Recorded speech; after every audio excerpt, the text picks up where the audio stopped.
coming out earlier had their hands raised above their heads. This seems to be a bit more casual exit from the building, but clearly a large number of people were still inside that building, locked down. There's about 1,700 employees in the sprawling YouTube campus here. There's what would appear to be an overwhelming law enforcement presence here now. We've seen ATF, local police, the sheriff's officers going in, heavily armed, going into this building.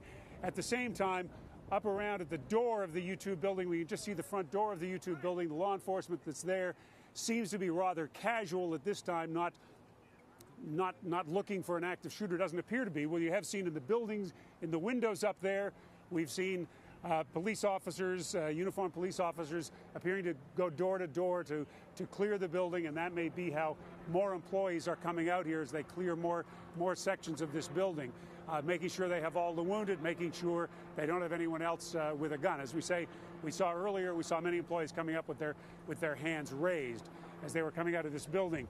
Huge law enforcement presence, as you can see, and we know that patients have been taken from here by ambulance to both San Francisco General Hospital and to the Stanford Medical Center. We think about a half dozen to San Francisco, maybe 4 or 5 to Stanford. Rena?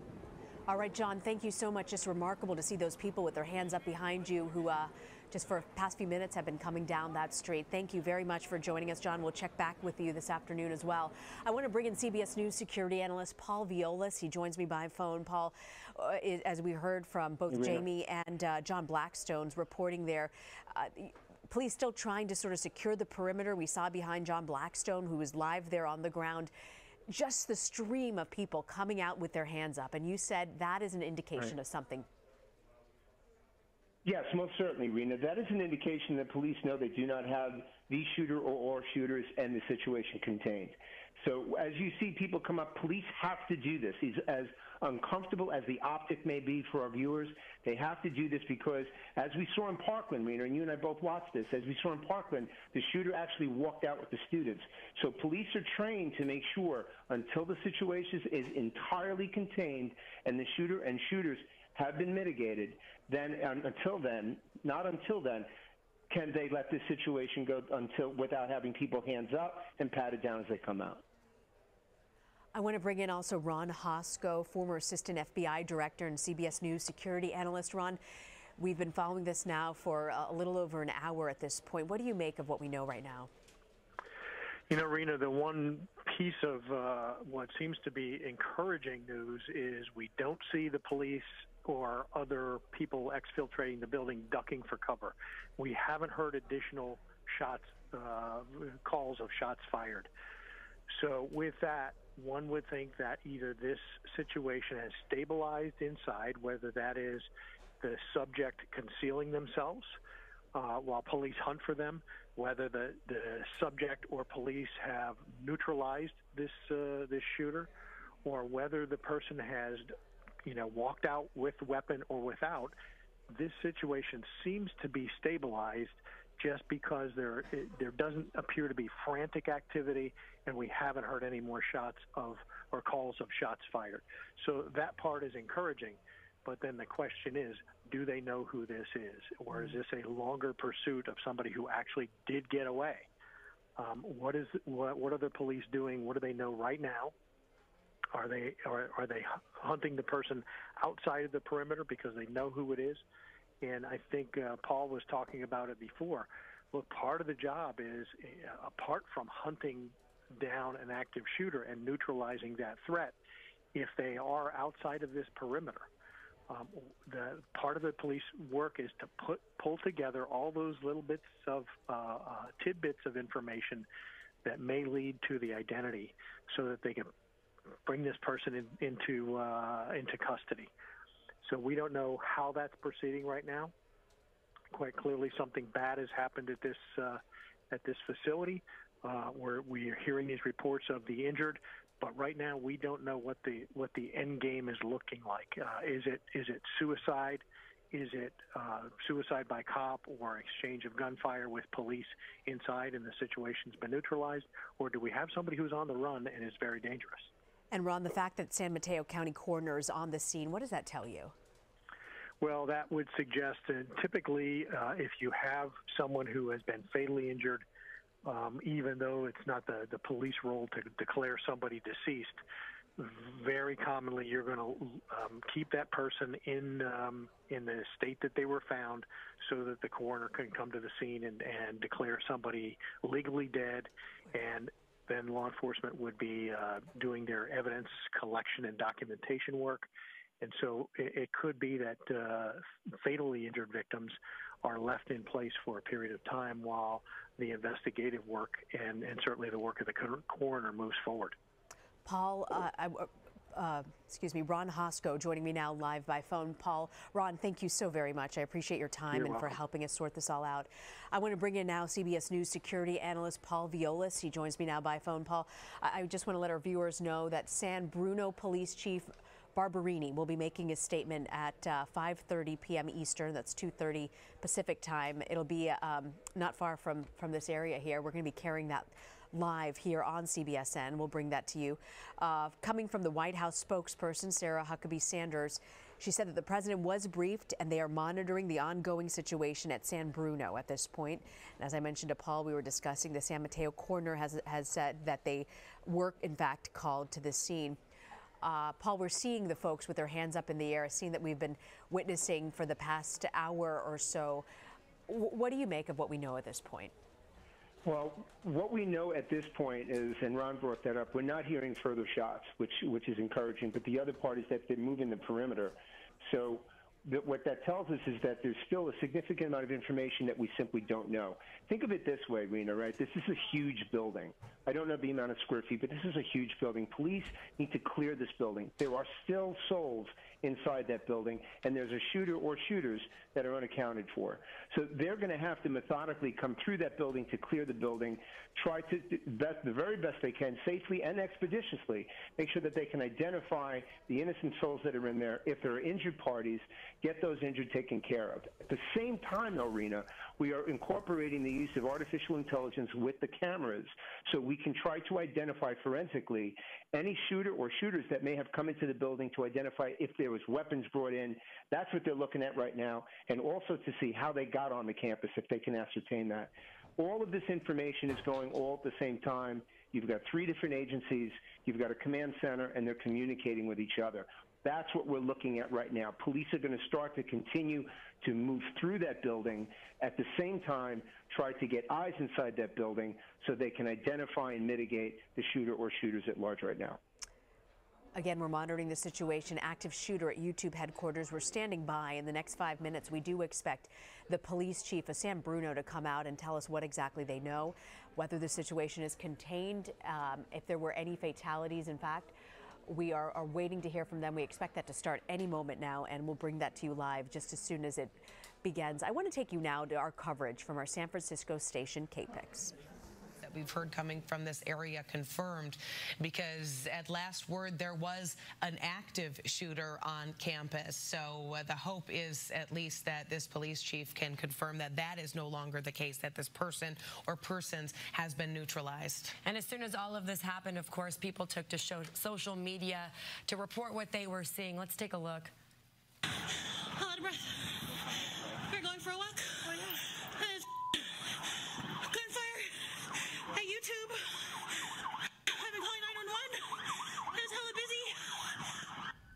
Wow, that was a woman who walked right by there, posting that video on Snapchat. She described what she saw, as we heard, a little panic in her voice, out of breath as well. Of course, hearing shots fired near your place of business is a terrifying thing. Other users also posting snaps showing their views of first responders who are on this scene. This is similar to what our Chopper 5 has been also showing you. People being escorted out right there on the sidewalk there at the bottom of your screen, but also a heavy police presence, law enforcement vehicles, several vans and police cars out there, and several law enforcement agencies all out there, including the ATF, trying to get a handle of what's going on. And those are the people there with their hands up as law enforcement are trying to get them out safely, while also making sure the shooter doesn't walk out of the scene without them knowing So that's another task they have at hand, trying to get hundreds of people out of there while also trying to figure out who did all of this. Unconfirmed reports right now of possibly a female shooter and a male. That's what police may be looking for, but the police chief will have a lot more updated information. Right now, we do want to hear from them to kind of provide that official word, because of course that could help calm a lot of people's nerves in that area. This is a wider view. That's a massive complex there. 1,700 people in the YouTube headquarters alone, but several hundreds of people nearby at those busy offices on a Tuesday around 1 o'clock when a lot of people were outside. We saw in that Snapchat video they were going for their walk, possibly going out to lunch. There's a nearby shopping center where a lot of people go to eat, and around 1 o'clock that's likely what many people were doing, and this all occurred, we hear, from an outdoor cafe right there at the YouTube headquarters, and it's just off the freeway. Yeah, the big question for a lot of people right now is the injuries, the casualties from this situation, and that is the information we don't have, but we can say that there have been multiple injuries. A lot of folks sent to San Francisco General Hospital, no number, and we know that 4 or 5 people were sent via ambulance to Stanford Hospital to the south. So some of those emergency vehicles going north, some going south, and the fact that the coroner's van has been called to the scene indicates that there could have been at least one death in this shooting that occurred at about 1 p.m. We now have some reaction from Representative Jackie Speier, who represents the area in Congress. She tweeted, "I am shocked and saddened to hear about another mass shooting, this one at YouTube in my district. I am following developments and am sending prayers to the victims and survivors. We must take action and hashtag end gun violence." Of course, Representative Speier also very vocal on gun control. So again, this is going to be part of their conversation. That is, of course, a view, the pro-gun control view shared by many of California's politicians and representatives. And again, here is what we see happening in our own backyard. So this is certainly information and experience that they will take into their. We've been following this active shooter situation at YouTube. We can confirm, in fact, what our Paul Violas has been reporting, that a female suspect is dead. She is the suspected shooter at this point. Paul, I want to bring you in. This is something that your sources on the ground had been telling you this afternoon. What do you make of this? Well, I'm not surprised, Rena, and as you know, I mean, the pride that we have in reporting with CBS, we always make sure that we validate everything before we say anything. And this came from 2 really reliable sources, Rena, on the ground, and separate and distinct from each other. So I'm not surprised. What I am surprised, though, Rena, what I am surprised about, and I completely agree with what Ron Hosko said earlier, is that statistically, when we look at a workplace violence-related shooting, far in excess of 98% of shooters are men. So this is very rare that it's a female. I think this is also going, I really believe that you're going to see that this is going to have an awful lot to do with either former employee or potentially even a domestic violence issue. That's interesting, is that you use the words workplace hostility. I was going to ask if do your sources on the ground believe that was possibly the case? Yes, that's what I'm hearing right now. But I believe, based on what we've been told so far, just in my years of doing this, we could Paul, also I want to interrupt you for just a second. To I apologize to interrupt you. I want to take you now, which I believe is a press conference being held by San Bruno. Let's listen in. San Bruno police arrived on scene at 12:48 and immediately began a search for a possible shooter or suspect. Upon arrival, officers encountered numerous employees fleeing from the building. It was very chaotic, as you can imagine. We did encounter one victim with an apparent gunshot wound towards the front of the business as we arrived. Several minutes later, while conducting a search of the premises, officers located a second individual with a gunshot wound that appears to may have been self-inflicted. We are still working on confirming that. 2 additional victims were located several minutes later at an adjacent business.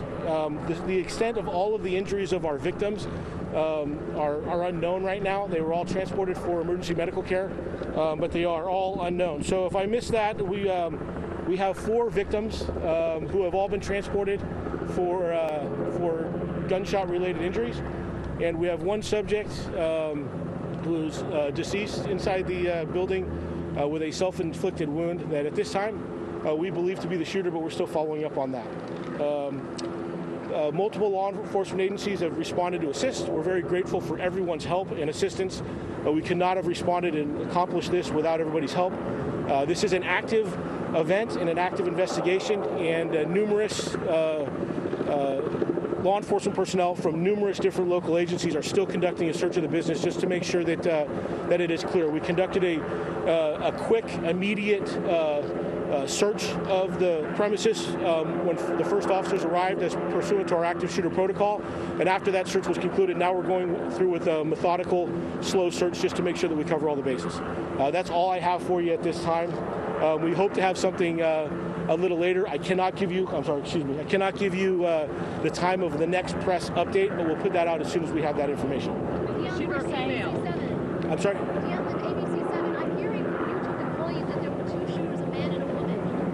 No, I cannot confirm that. Was the deceased a man or a woman? It's a female. Yes. Are they survivable injuries? My understanding is that they've been transported and they're being treated for injuries that are treatable. We're hoping for the best, obviously. Are there more people inside the building, or? My understanding is the building has been evacuated. There are people in the immediate area. We're obviously trying to contact a large amount of people to try to identify and gain some information from witnesses at the scene. So you can imagine it's a monumental task with the number of employees that work inside the building. Chief, can you tell us about what weapon or weapons were recovered? Can you tell us about what weapon or weapons were recovered? I don't have that information. I'm sorry. Do you have police in Sabuna, the sheriff, who else is? We have. I haven't taken inventory of all the agencies here. There are numerous agencies. We work well with our neighboring partners, and we're grateful that they're here. But there's a lot of them. Do you have a gender? Yeah, I want to clarify that we did locate a victim with what we believe to be a self-inflicted gunshot wound. It's a female, but the investigation is still ongoing before we can put all the pieces together. Is this person an ex-employee?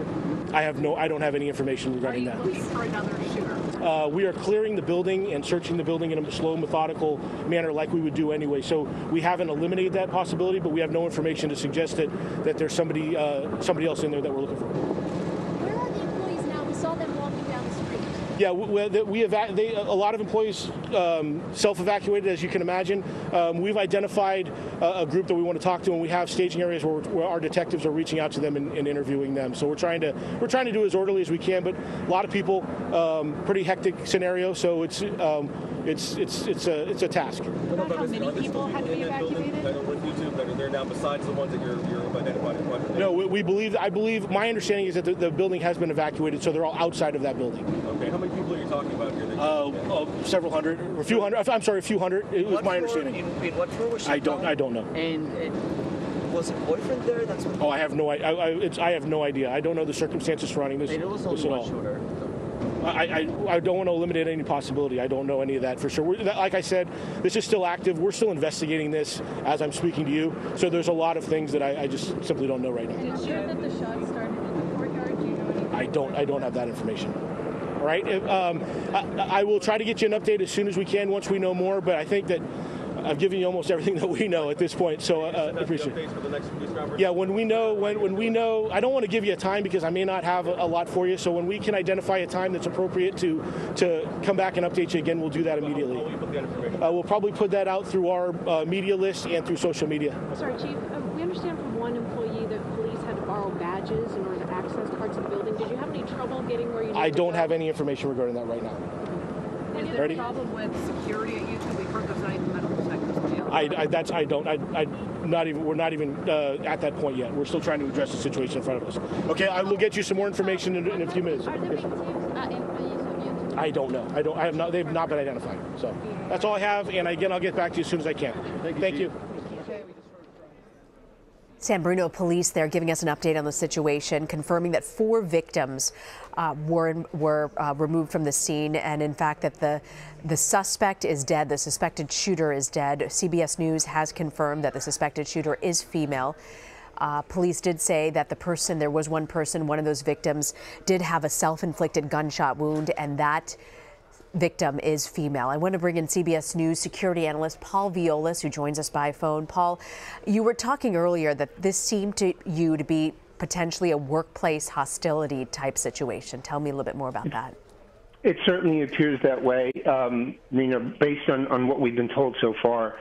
And, history, being what it is, that it repeats itself just based on the fact of when it occurred, where it occurred, the time of day that it occurred, would spell either one of two things: a current or former employee that's come back to find some type of revenge, or the other part of this, which I firmly believe has a higher probability because it's a female shooter, which is highly unlikely statistically, would be some type of domestic violence related scenario. So I think those are the two things that, as this unveils more in the hours to come, I think that's where we're going to be looking at. Paul, we're also, CBS News is confirming that law enforcement officials said the FBI is now on the scene. They're assisting police. What does that tell you? That they're going to start breaking down from the behavioral side. They're going to start breaking down the shooter and the collection of information, what was known, what was foreseeable, who else may have had information regarding this.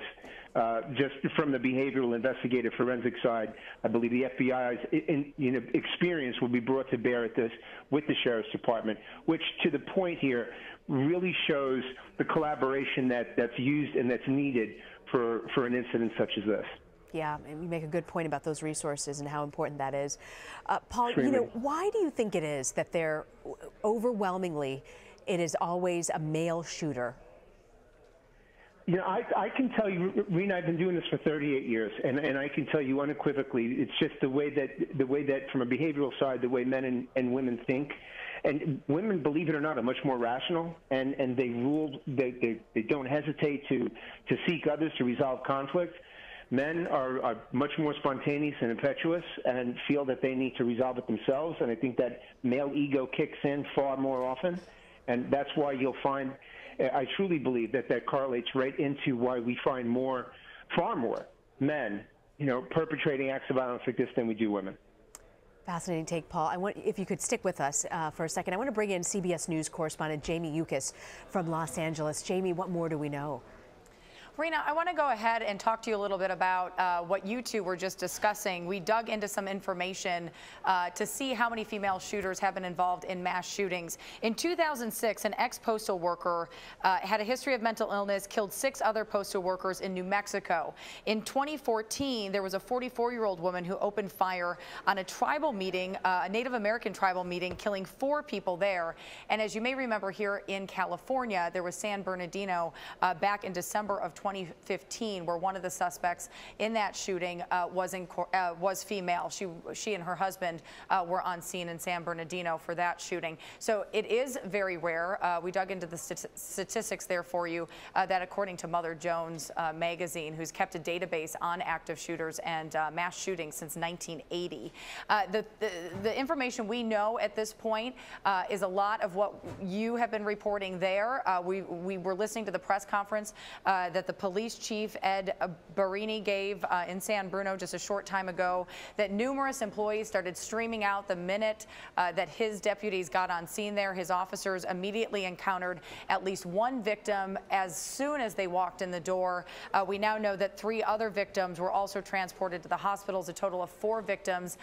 In our reporting earlier, we know that those victims have gone to at least 2 different hospitals in the San Francisco area, both the San Francisco General Hospital and Stanford Hospital, both saying that they were taking in victims. Of course, there could be others who were injured that were taken to those hospitals as well, so we're continuing to monitor those numbers as they come out. Now they are methodically, the officers, going through the office building to make sure that they get everybody out. Of course, when we looked into some of the research, there's about 1,700 employees at Yahoo. Of course, on any given day, that number could potentially fluctuate. So watching to see, of course, when this scene is actually cleared. It's still a very active event, and we're still waiting for information to come in. As the sheriff said, this is a very fluid situation, Rena.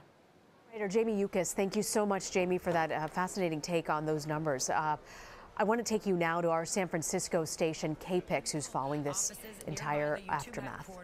And they are currently going through. There's so many cubicles and offices and hallways that they have to search. So they are doing that now. That's quite a task at hand. At YouTube headquarters, an adjacent business is where he said they saw 2 other victims. So now they are going through all those buildings to make sure people get out safely and that there's no one else involved in this shooting. All right, KPIX5's Andrea Borba is live at the scene right now. She has been speaking with some of the people that were inside of a building when this shooting broke out. Andrea, what can you tell us? Well, I've spoken to 2 engineers who work at YouTube. One was in the center of the building when he believes that the gunfire broke out. He said he came outside, he thought it was a fire alarm, the fire alarms went off. He grabbed his skateboard and then he headed toward the cafeteria doors. And that's when he saw someone on the ground with a gunshot wound, what he believes to be a gunshot wound, and blood coming out of his stomach. The second engineer I spoke with was on that outdoor cafeteria patio area outside YouTube. And at first he said he thought it was balloons popping. And then he quickly realized that it was gunshots, and he ran inside. He held the door open for a few others and tried to open the door once again to get some people inside who were crouching underneath picnic tables outside. But there was a body in front of the door, and he could not do so. Now, just a few minutes ago, as you said, we wrapped up with the police chief here in San Bruno, Ed Barberini. The calls initially came in at about 12:44 this afternoon. San Bruno PD on scene at 12:48. They say when they arrived to the YouTube campus on Cherry Avenue here in San Bruno, there was one person with a gunshot wound who was standing in front of, laying down in front of a door. They found a second body. They believe it's the shooter, a female with a self-inflicted gunshot wound. And then moments later, they found 2 other people with gunshot wounds. Those people have all been transported. They believe that the shooter in this case was a female and that she did, in fact, kill herself. But they are still doing a floor-by-floor search, a secondary search here at YouTube. Prepared for this type of an event. John Cohen, formerly of the Department of Homeland Security, one of our contributors here at ABC News on Law Enforcement Matters. All of these questions, as John and Steve both suggest, to come, but the authorities have not been able to answer any of the immediate questions about why this shooting happened. Was it a case of workplace violence? Was there a domestic situation that preceded it? Is it terrorism? The motivation of the female shooter was not made clear, but that female shooter is dead of an apparent self-inflicted gunshot wound, according to the San Bruno, California police, after shooting and injuring 4 people who were all taken to the hospital in varying conditions. We had heard from San Francisco General that a man, 36 years old, was in critical condition. 2 women who arrived at the hospital after the shooting, a 32-year-old and a 27-year-old, were in serious and fair condition. Another area hospital reported having 4 gunshot victims as well. So we are still waiting to clarify all of the numbers and whether any of these people self-reported, whether they had injuries other than gunshots, as police stay put under sunny skies in the afternoon there in San Bruno, California, the bucolic campus of YouTube, disturbed by gunfire that targeted apparently an outdoor patio where a number of people were gathered for a party. We don't know whether these gunshot victims were targeted or whether they just happened to be there when the female shooter arrived, but the eyewitnesses said there looked like there was some kind of party getting underway in this outdoor patio area when the shots rang out. How many shots, what type of weapon, police were not able to say, but they said they were on scene at YouTube headquarters 2 minutes after the initial calls came. Officers first noticed a couple of gunshot victims and then found the female shooter dead of a self-inflicted gunshot wound. In total, 4 victims were transported for gunshot-related injuries, all according to the San Bruno police chief who spoke just moments ago. ABC News consultant Steve Gomez still with us as we piece together what happened. We know the White House has been briefed. The FBI has been called in. The FBI had kind of stayed on the sidelines, but not long ago ended up going to the scene.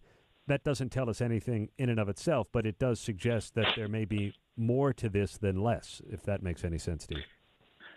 Yes, and because there are so many questions about what transpired and why, you want to keep all investigative options on the table. You don't want to rule out anything, whether it is a domestic dispute, workplace violence, terrorism, some kind of animosity towards YouTube, what have you. I mean, it could still be a number of different things until the investigation bears out the motive and the relationship that the shooter had with those specific individuals that were injured, or were they just randomly picked?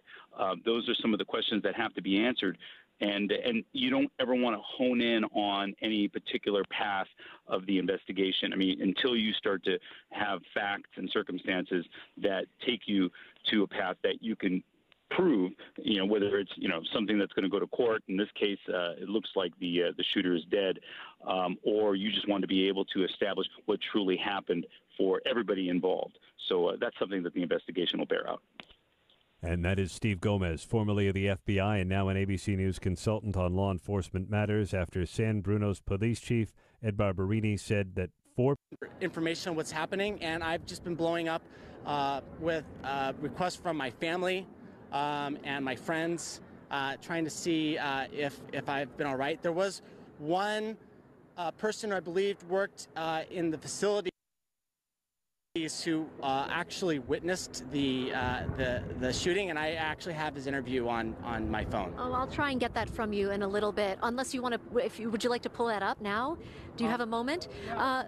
Okay, so a reporter from our affiliate KGO speaking with an eyewitness who explained what he heard, what he saw, and the circumstances of what may have gone on at the campus of YouTube in San Bruno, California. That is where police said they were responding to reports of an active shooter, and indeed a local hospital says they have treated between 4 or 5 victims. We're not sure, though, whether those injuries are gunshot wounds or whether they may have been sustained some other way. But now we are hearing from eyewitnesses that the gunshots were heard while a party on an outdoor patio at the YouTube headquarters had just been getting underway. So seemingly the gunman or the female shooter, as reports have indicated, may have already been inside the campus. In other words, didn't walk up to this party, but may have known about it in advance, may have understood what was happening, and for some reason that may have been a target. We'll wait to find out from San Bruno Police, as they continue to be the lead agency with backup from the ATF, the San Mateo County Sheriff's Department. FBI officials said they are on standby to respond if, in fact, that becomes necessary. A moment ago, the White House confirmed that President Trump has been briefed on the active shooter situation at YouTube headquarters. The White House is monitoring the situation, according to Press Secretary Sarah Sanders, and perhaps deploying federal resources as needed. The San Bruno police chief is getting ready to brief reporters. As soon as that briefing happens, we'll, of course, bring you the latest from the authorities about what has gone on at the campus of YouTube. The authorities have been telling us they responded to an active shooter, but they have not yet said the circumstances of that shooting, how many shots were fired, or how many victims they may well have been. We have heard from eyewitnesses that the shooter may well be contained, maybe down, but the authorities have not yet said.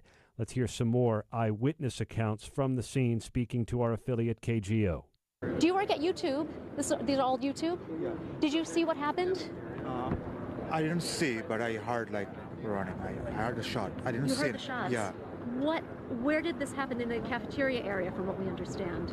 Yeah, that's what I heard, but I'm not fully sure. That's what I heard. Okay, and you're being instructed to leave the premise? Yeah. Okay, and where do you plan on staging at this point? Sorry? Where do you plan on going from here? So they're taking to a different building there, and then we'll probably leave. A different YouTube building? Yeah. Got it. Thank you very much, sir. Okay, once again, we have dozens upon dozens of YouTube employees who are being instructed, at least from what I understand. Okay, reporter at KGO speaking to our an eyewitness who was there on scene at YouTube headquarters in San Bruno, California. That campus has been blocked off. The authorities have stopped traffic in surrounding streets, and they've urged the public to stay away as they investigate what they're calling an active shooter that they responded to now well over an hour ago. Steve Gomez, formerly of the FBI and now an ABC News contributor on Law Enforcement Matters, is with us. Steve, as we learn a little bit more from eyewitnesses, multiple shots, possibly a female gunman, possibly an outdoor patio party that was targeted. What do you make of what we know so far? Well, without any other information about statements made by the shooter or shooters and anything else, you tend to look at these set of facts and these circumstances as a workplace violence type of situation where the probability that there was an employee who was already in the building, the fact that there is a party, which means a large gathering, if somebody is going to want to commit a workplace violence, act, then they look for a place where they can find a large group of people, especially if there are more than one person who they are looking to harm, and they think they're all going to be at the party. So that's what this is leading towards. I mean, we're still going to hoping that we're going to find out more as far as what was said and what were the actual movements of the shooter and or shooters. I mean, we still don't know if it's one shooter, more than one. Definitely sounds like there were multiple gunshots. They're definitely about those officers coming out. So we don't know if there's still an area that they're trying to clear, trying to secure, and is there potentially a hostage situation? We still don't know anything about the shooter and or shooter. So still more to come, but it looks like, this is leaning towards a workplace violence situation. Too many questions and too few answers so far after what police called an active shooter at the campus of YouTube in San Bruno, California. The posture of the first responders in the last little while has certainly relaxed some, so perhaps they are close to having this contained, if not entirely wrapped up. And we just heard from the San Bruno Police Department that there would be a briefing with the chief coming up a short while from now. We'll, of course, bring that to you, but also it is an indication that they're comfortable enough to at least give some preliminary information as to what happened. Earlier today, YouTube employees were led out of their building where the apparent shots were fired. Their hands were in the air, and also they had been searched by the authorities as they came outside before being led fully away from campus. Police had locked off the streets surrounding the area and urged the public to stay away while they searched the building for the apparent shooter that was inside. Eyewitnesses said they heard multiple shots fired, perhaps as many as 15, according to one eyewitness, that appeared to all have occurred near an outdoor patio area where there had been some kind of lunchtime party underway. We had seen aerial images of that scene, the outdoor patio, where a number of chairs had been overturned and other items toppled, suggesting that something did happen to cause people who were sitting there at the time to flee rather quickly. An area hospital has told us that they are treating 4 or 5 victims from the shooting, but they did not make clear that those injuries were in fact gunshot wounds or whether there was some other kind of authority or of injury that was caused by people maybe running away. So we wait to see. We have just confirmed with law enforcement sources that the suspect in the YouTube shooting is female.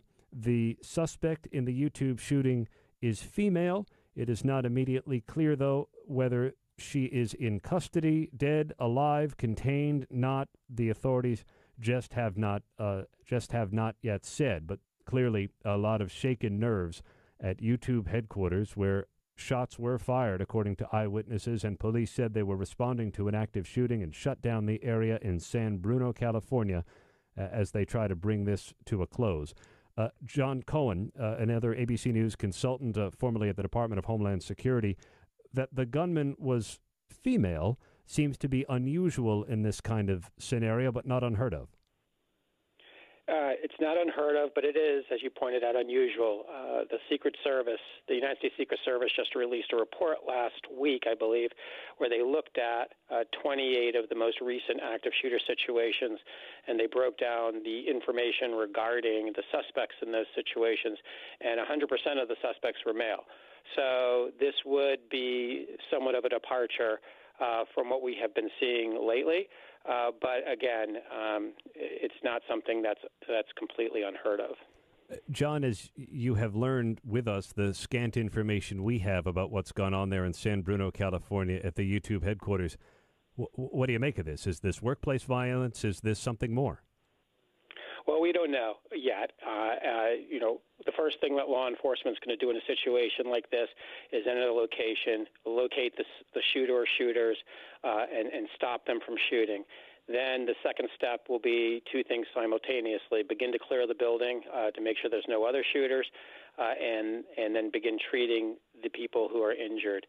The next step in that is to try to put the pieces of the puzzle together to figure out what exactly happened. So we will learn more probably pretty quickly regarding what the motive was behind the attack, but it's too soon to tell at this point in time. John, this is your area of study, these kinds of shootings, and there have been far too many of them in this country.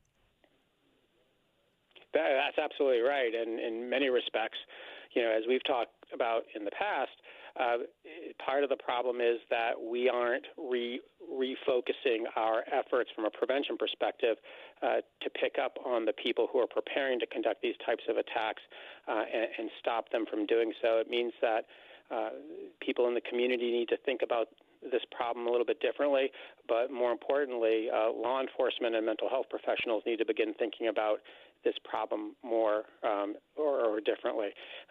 As we have seen in past incidents, these shooters typically exhibit behaviors prior to the attack which cause concern amongst family members, co-workers, other students, if it's an academic environment. So we really need to change the way we work at the local level and the way local authorities work with federal authorities to do a better job at detecting and preventing these types of threats.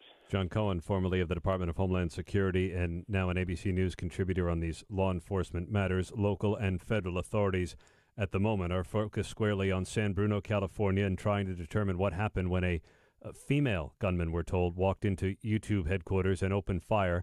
Eyewitnesses reported hearing some 15 shots. An area hospital said they treated 4 or 5 victims for as yet unconfirmed injuries. And we are awaiting a briefing from the San Bruno police chief. In the meantime, I want to turn to ABC's Alex Stone for what he knows in the very latest. Alex. Well, and Aaron, we're being told by police that we will hear from the chief here in just a moment. We've been hearing a lot about this back patio, that there may have been an event going on, and that back patio, a number of the chairs have been overturned. There is what appears to be a yellow tarp. We don't know if there is a body underneath that tarp, but does appear that there was activity on that back patio. And as we have been watching things relax on scene, fewer of the employees have been coming out as well. Seems that many of the employees who were coming out one by one, getting searched, getting patted down, getting their backpacks looked through, that much of that has now calmed down as well. Police are walking around without the helmets on. One officer in that back patio area right now, where, by the way, there are yellow evidence markers that you would typically see if there were spent rounds, if there was some kind of evidence to mark off.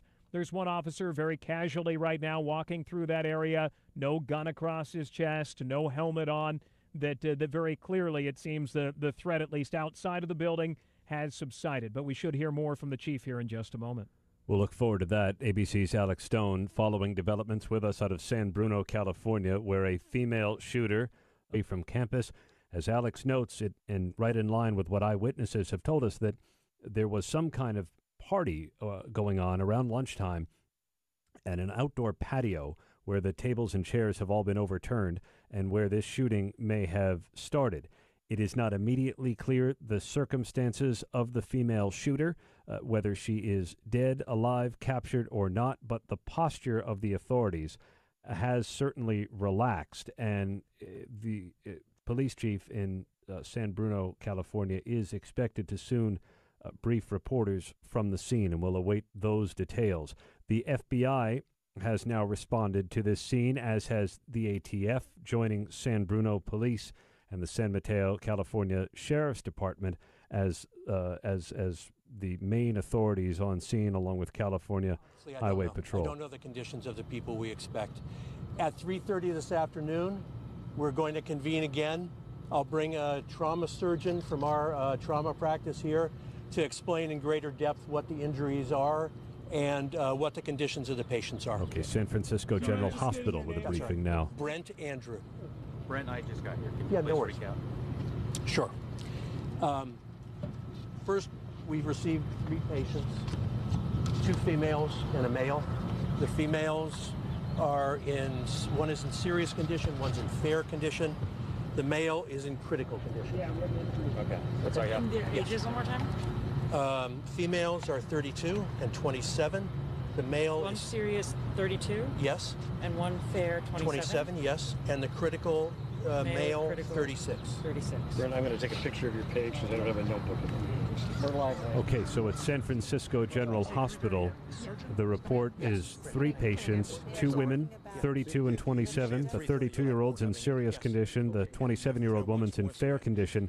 There was also a male patient taken to San Francisco General Hospital, 36 years old, in critical condition, joining 4 or 5 other patients taken to a different hospital. So we have upwards of 8 victims total so far that we know of after gunfire at the headquarters of YouTube in San Bruno, California. Let's see if the San Francisco General Hospital spokesman gives us any more. So the other trauma center nearby is at Stanford, and I know they've received patients also. Do you know how many? I don't. Okay. Do you know how many total victims there are? I do not. Have any of these patients talked about what happened? Not to me. Not to you. So 3:30 we get more information. Correct. And until then, Right, tell me your last name again. thank you, sir. Andrew. All right, a spokesman from San Francisco General Hospital confirming 3 patients taken there, adding another 4 or 5 at a different level 1 trauma center in the area. So we have so far 8 victims after this shooting. Now, again, you heard the conditions, serious, fair, critical, but we did not hear the nature of the injury. So we don't know whether these people were shot, whether they were injured some other way after gunfire by a female gunman, we're told, at YouTube headquarters in San Bruno, California. I'm Aaron Katersky. You're listening to live coverage from ABC News. The authorities in San Bruno are getting set for a news conference to deliver the latest details to us. It is a sign that at least they're comfortable enough moving away from the investigation to give us some information, so that may be a sign that things are starting to calm down, but nonetheless, no real confirmed information yet after a female gunman, we're told, opened fire at what may have been an outdoor patio party. Police and federal agents have all converged on YouTube's headquarters now in the San Francisco Bay Area, responding to what they called an active shooting. In San Bruno, they did not immediately provide more information, but the city did say they took multiple 911 calls reporting gunfire, and that was certainly consistent with some of the eyewitness accounts that we had heard from the scene. The aerial pictures that we had seen, just a second, somebody is... timeline of what we know now and where we're at this point. So if you'll bear with me, information is coming in. It's obviously a very fluid situation, and we're doing the best we can to keep everybody up to date. So at 12:46 p.m. this afternoon, San Bruno Police Department received numerous 911 calls regarding gunshots at the YouTube campus located on Cherry Avenue in our city. San Bruno Police arrived on scene at 12:48 and immediately began a search for a possible shooter or suspect. Upon arrival, officers encountered numerous employees fleeing from the building. It was very chaotic, as you can imagine. We did encounter one victim with an apparent gunshot wound towards the front of the business as we arrived. Several minutes later, while conducting a search of the premises, officers located a second individual with a gunshot wound that appears to may have been self-inflicted. We are still working on confirming that. 2 additional victims. This is an ABC News special report. Hey, good afternoon. I'm Tom Yamas. We interrupt programming to bring you breaking news from out west, just outside of San Francisco, where there's been a shooting at YouTube headquarters. Police are calling this an active shooter situation. The FBI and the ATF are also on the scene. This is still very preliminary, but sources tell ABC News, and our station down there, KGO, is also reporting this. The shooter is believed to be a woman. San Bruno Police Chief Ed Barberini is about to start a news conference. Let's listen in. Hi, my name is Ed Barberini. I am the police chief with the San Bruno Police Department.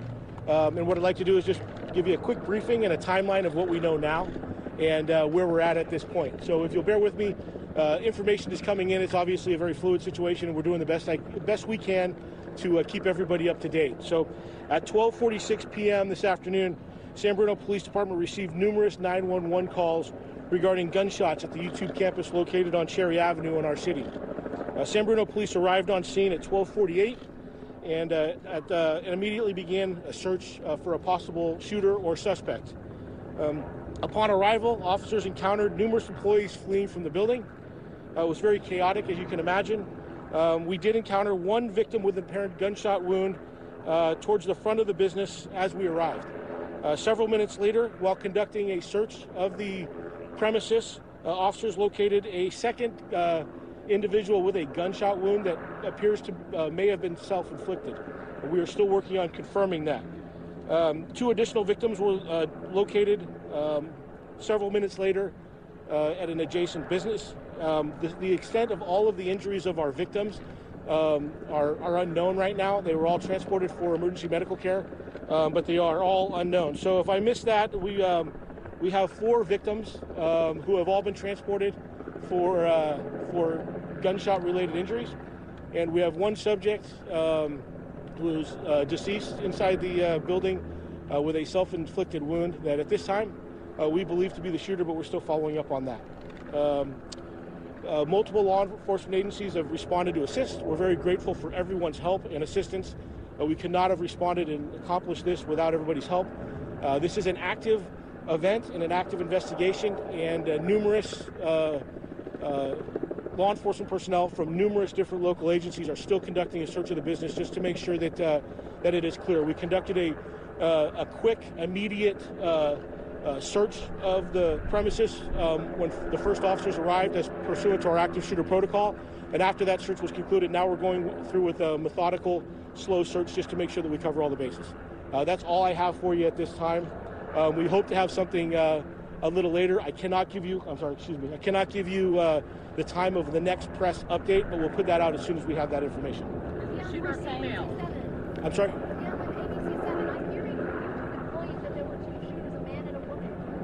No, I cannot confirm that. It's a female. Yes.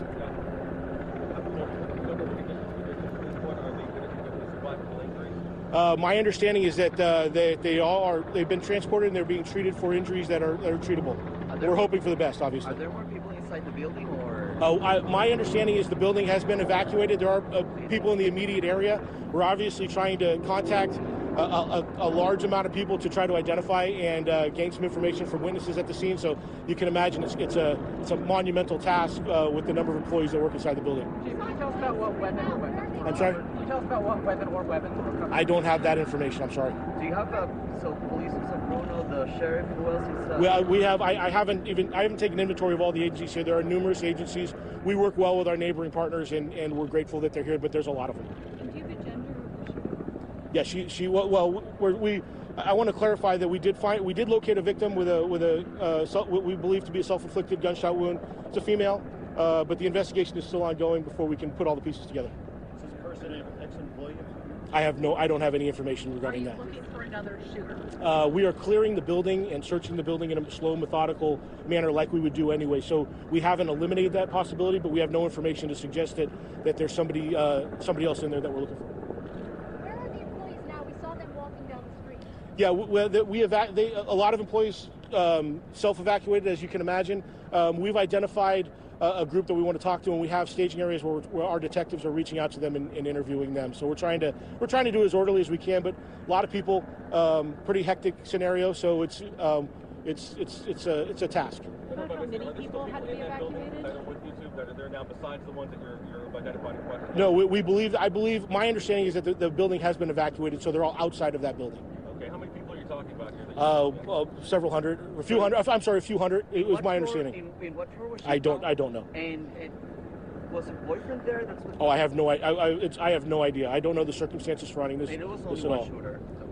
I don't want to eliminate any possibility. I don't know any of that for sure. Like I said, this is still active. We're still investigating this as I'm speaking to you. So there's a lot of things that I just simply don't know right now. Is it shared that the shots started in the courtyard? Do you know anything? I don't have that information. All right. I will try to get you an update as soon as we can once we know more, but I think that I've given you almost everything that we know at this point, so I appreciate it. Yeah, when we know, I don't want to give you a time because I may not have a lot for you, so when we can identify a time that's appropriate to come back and update you again, we'll do that immediately. We'll probably put that out through our media list and through social media. Sorry, Chief. We understand from one employee that police had to borrow badges in order to access parts of the building. Did you have any trouble getting where you needed I don't to go? have any information regarding that right now. Is there a problem with security at YouTube? We've heard there's not even metal detectors on the outside. We're not even at that point yet. We're still trying to address the situation in front of us. Okay, I will get you some more information in a few minutes. I don't know. They've not been identified. So that's all I have. And again, I'll get back to you as soon as I can. Thank you. And if you're just joining us, we've been listening to the Chief of Police of the San Bruno Police Department updating the news media on that shooting at YouTube headquarters in San Bruno. The biggest headline that came out of that news conference, the shooter who is now deceased is a female, which is very big news. I want to go to Pierre Thomas, our senior justice correspondent, who's been tracking the developments. And Pierre, the headline out of this, so far, one victim believed to be the shooter, dead with a self-inflicted gunshot wound, but that shooter is a woman, something we have not seen in a very long time, definitely not in the last year, at some of these major shootings across the country. That's exactly right, Tom. Police saying that they encountered a very chaotic situation, did encounter a deceased woman on the floor at the YouTube headquarters, apparently from a self-inflicted gunshot wound. That's why they think that this person is the shooter. As you said, extremely rare to have a female shooter in these circumstances. Last year, the Secret Service did a study of roughly 28 such mass shooting incidents. All the perpetrators were male. I also want to bring in now one of our analysts, a former FBI agent who studies mass shootings, Brad Garrett. Brad, you heard the news conference there. Break it down for us. We know that the shooter apparently is dead, a female. 3 to 4 other victims with gunshot wounds as well. This happened at 12:46 on the West Coast during the lunchtime. YouTube, a sprawling campus there in San Bruno, 1,700 employees, possibly targeting the lunch hour. What did you make from other things the police chief told us? Well, that you have basically 4 people hospitalized and a dead shooter. So the real question, Tom, here is motive. Did the shooter go there to shoot a particular person during the lunch hour and then take their own lives and other people just happen to get shot? That remains to be seen. So, you know, the real key is motive, and is there anybody else connected to her? Now, Brad, the target here, or the place where this happened, YouTube headquarters, which is owned by Google, what does that mean? Could this have no connection whatsoever, or could it have a huge connection because of all the people that log on to YouTube every single day and or use Google? This goes, Tom, from personal, I'm going there to shoot an individual, to I hate Google, I hate YouTube, I don't like something on YouTube. It's really hard to say at this point until we have more information. But, you know, you sort of have to function in what do we know about this woman, and does she have connections, or has she sent out other people or other pieces of information that would suggest that this is bigger than just her? A major revelation, no doubt, a female shooter at YouTube headquarters who we now understand is dead. This is still an ongoing and active situation, so we will continue to monitor the story on abcnews.com, and we will have live team coverage on World News Tonight. We now return to our regularly scheduled programming. This has been a special report from ABC News.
There has been no word yet as to how this woman got onto the premises. Right. We are waiting for more clarification on that. And we did, though, hear from the police chief that he kind of gave us a play-by-play of how the officers responded, saying that there was one victim with a gunshot wound at the front, and then as the officers went in, that they found the shooter in another room at YouTube headquarters, dead from that self-inflicted gunshot wound, and then a victim there on the floor as well, and then found 2 other victims at adjacent buildings. So, and we heard that the gun woman started at the patio, went inside of YouTube headquarters. So we're getting kind of a hazy picture at this point of what happened. And as the day wears on with some of these new news conferences from both the hospital and from law enforcement, we should get a clearer picture. That's the patio there that you can see that we believe was where this all started. It finished inside the building. And of course, you saw so many pictures of the dozens upon dozens of YouTube employees who were escorted out, hands up, patted down, processed to make sure that they were not part of this, that they were not involved in any way. They were patted down, checked for weapons. And now, as you can see, this is a live picture from Sky 7. Officers are just giving everything else a once-over. One more time, checking to make sure that there's no one left behind. Sometimes in these scenes, you see people who are just so terrified of what happened, and rightly so. After hearing that gunfire at your own place of business, and now they are going through a room-by-room check just to make sure that the scene is totally clear. They will process this as a crime scene and piece together the evidence about what actually happened. We got a lot of great information from that news conference that San Bruno Police Chief Ed Barberini held not too long ago. So for our viewers who are just joining us now and learning about the YouTube shooting, let's go ahead and replay that news conference back for you. Hi, my name is Ed Barberini. I am the police chief with the San Bruno Police Department. And what I'd like to do is just give you a quick briefing and a timeline of what we know now and where we're at this point. So if you'll bear with me, information is coming in. It's obviously a very fluid situation, and we're doing the best we can to keep everybody up to date. So at 12:46 p.m. this afternoon, San Bruno Police Department received numerous 911 calls regarding gunshots at the YouTube campus located on Cherry Avenue in our city. San Bruno Police arrived on scene at 12:48 and immediately began a search for a possible shooter or suspect. Upon arrival, officers encountered numerous employees fleeing from the building. It was very chaotic, as you can imagine. We did encounter one victim with an apparent gunshot wound towards the front of the business as we arrived. Several minutes later, while conducting a search of the premises, officers located a second individual with a gunshot wound that appears to may have been self-inflicted. We are still working on confirming that. 2 additional victims were located several minutes later at an adjacent business. The extent of all of the injuries of our victims are unknown right now. They were all transported for emergency medical care, but they are all unknown. So if I missed that, we have 4 victims who have all been transported for gunshot-related injuries, and we have 1 subject who's deceased inside the building with a self-inflicted wound that at this time we believe to be the shooter, but we're still following up on that. Multiple law enforcement agencies have responded to assist. We're very grateful for everyone's help and assistance. We could not have responded and accomplished this without everybody's help. This is an active event and an active investigation, and numerous law enforcement personnel from numerous different local agencies are still conducting a search of the business just to make sure that that it is clear. We conducted a quick, immediate search of the premises when the first officers arrived as pursuant to our active shooter protocol, and after that search was concluded, now we're going through with a methodical, slow search just to make sure that we cover all the bases. That's all I have for you at this time. We hope to have something a little later. I cannot give you, I cannot give you the time of the next press update, but we'll put that out as soon as we have that information. Shooter female. I'm sorry? I'm hearing from YouTube employees that there were 2 shooters, a man and a woman. No, I cannot confirm that. I sure will. Yeah, I was just talking. I wasn't talking yet. So everyone here? Yep. Okay, good. This is SF General. So I want to give you. Oh, thank you. Thank you very much. Thank you. Thank you, Doctor. I want to give you the conditions of the patients we've received from the incident at YouTube headquarters in San Bruno. We've received a total of 3 patients, and we do not expect additional patients from this incident. We have 2 females and 1 male. The females are ages 32. That patient is in serious condition. We have a 27-year-old female in fair condition.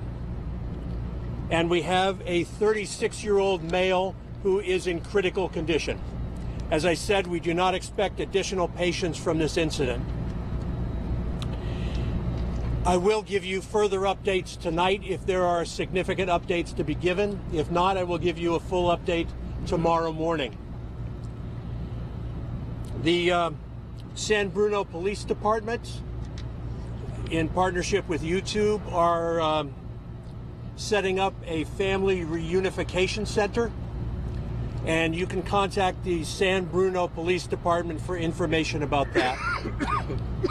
I'd like to introduce you to Dr. Andre Campbell, who's been a trauma surgeon here at Zuckerberg San Francisco General for many, many years. He's going to discuss with you the types of injuries we've seen and the effects of those injuries. Good afternoon. My name is Dr. Andre Campbell. I'm a trauma surgeon here at the Zuckerberg San Francisco General Hospital. Once again, we are confronted with the specter of mass casualty situation here in the city and county of San Francisco, where we've now had 3 victims who have come in that we've taken care of. This is unfortunate, and it continues. You think that after we've seen Las Vegas, Parkland, the Pulse nightclub shooting, that we would see an end to this, but we have not. But I'll just say a couple things. First of all, San Francisco General Hospital, Zuckerberg San Francisco General Hospital, is the only level 1 trauma center in San Francisco. But it means that we receive all the victims who get injured, and these victims came from just south of San Francisco, which is part of our catchment area. But we stand ready 24/7 to care for anyone who is injured, whether it's from gunshot wounds today, from falls, from car accidents, for bikes, for all the other things that we do regularly here at the Zuckerberg San Francisco General Hospital. So what happened was we were activated, and when we get activated here, when we have a mass casualty situation, what happens is all the doctors, the nurses, the therapists come down to the emergency room, we do an assessment, and we do a triage, working with everyone, and we're able then to deal with all the patients that we had. And we're able to diagnose their problems, treat them, and make sure they get appropriate care. I can't tell you all the specific injuries, but I can tell you one thing, is that when people are shot either in extremities or in the chest, they have significant injuries from gunshots. We've seen a lot of injuries from handguns. We've seen injuries from AK-47s or AR-15s. These are not those today as far as we know, right? But what happens is that when they get shot, it creates a major crisis. What happens is we then have to be activated and care for them. The trauma system starts with the care that the patients receive in the field from our dedicated paramedics. They bring the patients to us after the police have secured the scene, which they did. Once they come in, then we do an assessment working with the trauma surgeons, the ED physicians, the nurses, and the anesthesiologists. We all get together. We do what is right for the patients. So we basically go through things from top to bottom, making sure we diagnose their injuries, and we take care of them. And that's what we do here at the Zuckerberg San Francisco General Hospital, the only trauma center in San Francisco. So I'll just tell you that that's what we do. That is what has happened, and I'll begin to answer the questions that you have. But can you tell once again, hold on. Once again, this is a terrible day in the United States when once again we have a multiple casualty situation that has confronted us here at the Zuckerberg San Francisco General Hospital. Can you confirm that these are gunshot victims? Yes. Yeah, and they're gunshot victims. And what kind of, do you have any indication of what kind of gunshots? I don't have indication for that. And can you tell us the nature of the wounds? Now, I can't tell you the details of each of the wounds. I could just tell you what he told you about the But injuries you they have had. ruled out automatic, semi-automatic weapons. I have not ruled out anything because I have to ask the people at the scene. Okay, 'cause I thought you said there was no AK-47 or. Well, that you could tell me that. I don't know that. Officer, what does critical mean? Critical means that the chance that they could die. Can you Right. specify what critical and serious condition actually determines? So usually stable means that they have minor injuries, right? Critical means that they've had more life-threatening injuries, either truncal injuries or extremity injuries. Truncal means the chest and abdomen in this area here or the head, right? So that means that they've had some kind of penetrating injury there, and then it sort of goes. So then critical means that they've had injuries where they've sustained a blood loss related to some of the injuries that they've had. So critical, can you talk It's really about, for you guys we do that, right? So can you tell for us- us, everybody gets shot as critical, You right? can't tell us where the gunshot went. No, I can't. That would violate HIPAA. Would you want me to do that? Absolutely not. Wouldn't want me to do that, right? Absolutely You have not. to behave today, right? Are these patients stable? Can you talk Yeah. into the mic when you're talking? No, he told you what the conditions are of the patients. Dr. Campbell, why Yes. do you think there's not going to be a significant change between now and this evening and perhaps tomorrow? Say again, why is what? Why do you think there is not going to be a significant change in their condition between now and later tonight? Brett said maybe if there is a change, we'll come back and update you. We're not necessarily confident there will be. Why is that? So I'll tell you that trauma patients are very active. Now, when things change, they change from moment to moment. So right now, we've stabilized the condition. We put the patient in the appropriate place, but they can start to bleed. And they start to bleed, then we have to operate on them. We have to do other things to do them. And that's basically our best guess right now. But it can change at any moment. That's why we put people where they need to be so they can be monitored. Okay. Are there families by their side? Say again? No. No surgery? No surgery. Even the critical patient? They have not in surgery yet. Are there families by their side? I don't know that. Are they going to surgery, sir? No, They're not going to surgery? not right now. Are these patients awake? Are they aware of what happened? Yes, they are. All three? Yes. Did they say anything you can relate to us, sir? Say again? Anything you can describe about their reaction? No, other than shocked like we are every time these terrible things happen. Can you tell us the process of whenever you guys receive a patient of this level, what's your process? What do you guys get into? Okay, so just a little bit of education for a moment. So what happens is, sorry about that, every time where someone comes in, we use these techniques called advanced trauma life support, which has been pioneered for the last 30 or 40 years. Right, basically what we do is we go from top to bottom to do an assessment. We look at their airway, whether or not they're breathing, right, whether or not we look at the airway, if they're breathing in and out, if they're breathing, moving their chest wall, if their blood pressure, their pulse is stable. We then look at the injuries that they have in terms of disability, trying to figure out what their mental status is, and we expose them where we take off their clothes, and we look to make sure we've gotten all the injuries, so we look in every part of the body to make sure. Then we basically then do a secondary survey where we go from top to bottom, look in every detail, look to the head, neck, chest, abdomen, pelvis, extremities to make sure that we have not missed anything. This is a standard thing that not only we do here, but we do that at all major trauma centers around the world, because it's called advanced trauma life support, which is a way that everybody takes care of trauma patients when they're injured. This is the standard that's done at every major trauma center around the United States. How many shots? Does that answer your question? How many shots have they sustained? How many what? Shots. Do you know? I don't know. I don't know that number. I don't know the number. Just want to confirm again to you, they have not been in surgery? They have not been in surgery. And can you specify or tell us why they have not been in surgery? Or is that too much information that you give? That's too much information. Okay. You guys always want to do that. Like, Yeah, we do. We get as Why much do you got as to we do can. that? You just like ask the same question. You're almost like lawyers. The ethnicity of the patients? No, I can't. Based on the bullet wounds, do you have any idea what sort of firearm was used in this? No, I don't. And you said it was not an AK. We don't think so. Just to be clear, were all three victims, victims of gunshot wounds, or were there any? Yeah, they were victims of gunshot wounds. Were they all shot multiple times? They had multiple injuries. But you can't confirm if they have multiple gunshots. No, I can't confirm that. When you say they, does that mean every individual person had multiple injuries? Every person was shot who was here today. We have 3 victims. They all were shot. But when you say they had multiple injuries, does that mean each person had multiple injuries? Well, if you have 2 holes, that means you have multiple injuries, right? Each one of them? Yes. So no one was shot once. Each person was shot more than once? I don't think I can say that. Okay. Is there a sense why one is critical, the other is fair, and the other is just serious? I mean, would that be proximity to the shooter? I can't make that conclusion. I can just tell you that from what I see, because of the injuries the patient has, that they are critical. I know you want to know more details, but I can't give you any more. Earlier in the day, we were told that more patients were expected here. Is there a reason why you guys are no longer expecting? Originally, what happens is whenever these mass casualty situations happen, there's a lot of confusion, and you guys are maybe part of it. Right? We may be part of it, and other people are part of it. And what happens is we're told that we have X amount of victims. So we were originally told we're going to get 4 victims, we only got 3. But we get ready for as many as we have to take care of. That's kind of what we do. We get ready for everyone else. We mobilize all the teams that need to be done to make sure we're ready to take care of any patient who's injured. And that's what any trauma center does when we get a call that we have a mass casualty incident, so more than 1 patient coming in. But the reality is that last week we had a mass casualty situation here. The week before we had another. I didn't see all these cameras out here today. Those last week when I was here, right? I didn't see that, right? So that's the problem, right? When something like this happens, which is terribly unfortunate, then you guys come out. But the reality is we have to deal with this all the time. We have to deal with the families, the injuries. We have to deal with this constantly, and it's quite unfortunate, right? Because everybody who gets hurt, it's important that we make sure we take care of them. We do the best we can for everyone every day.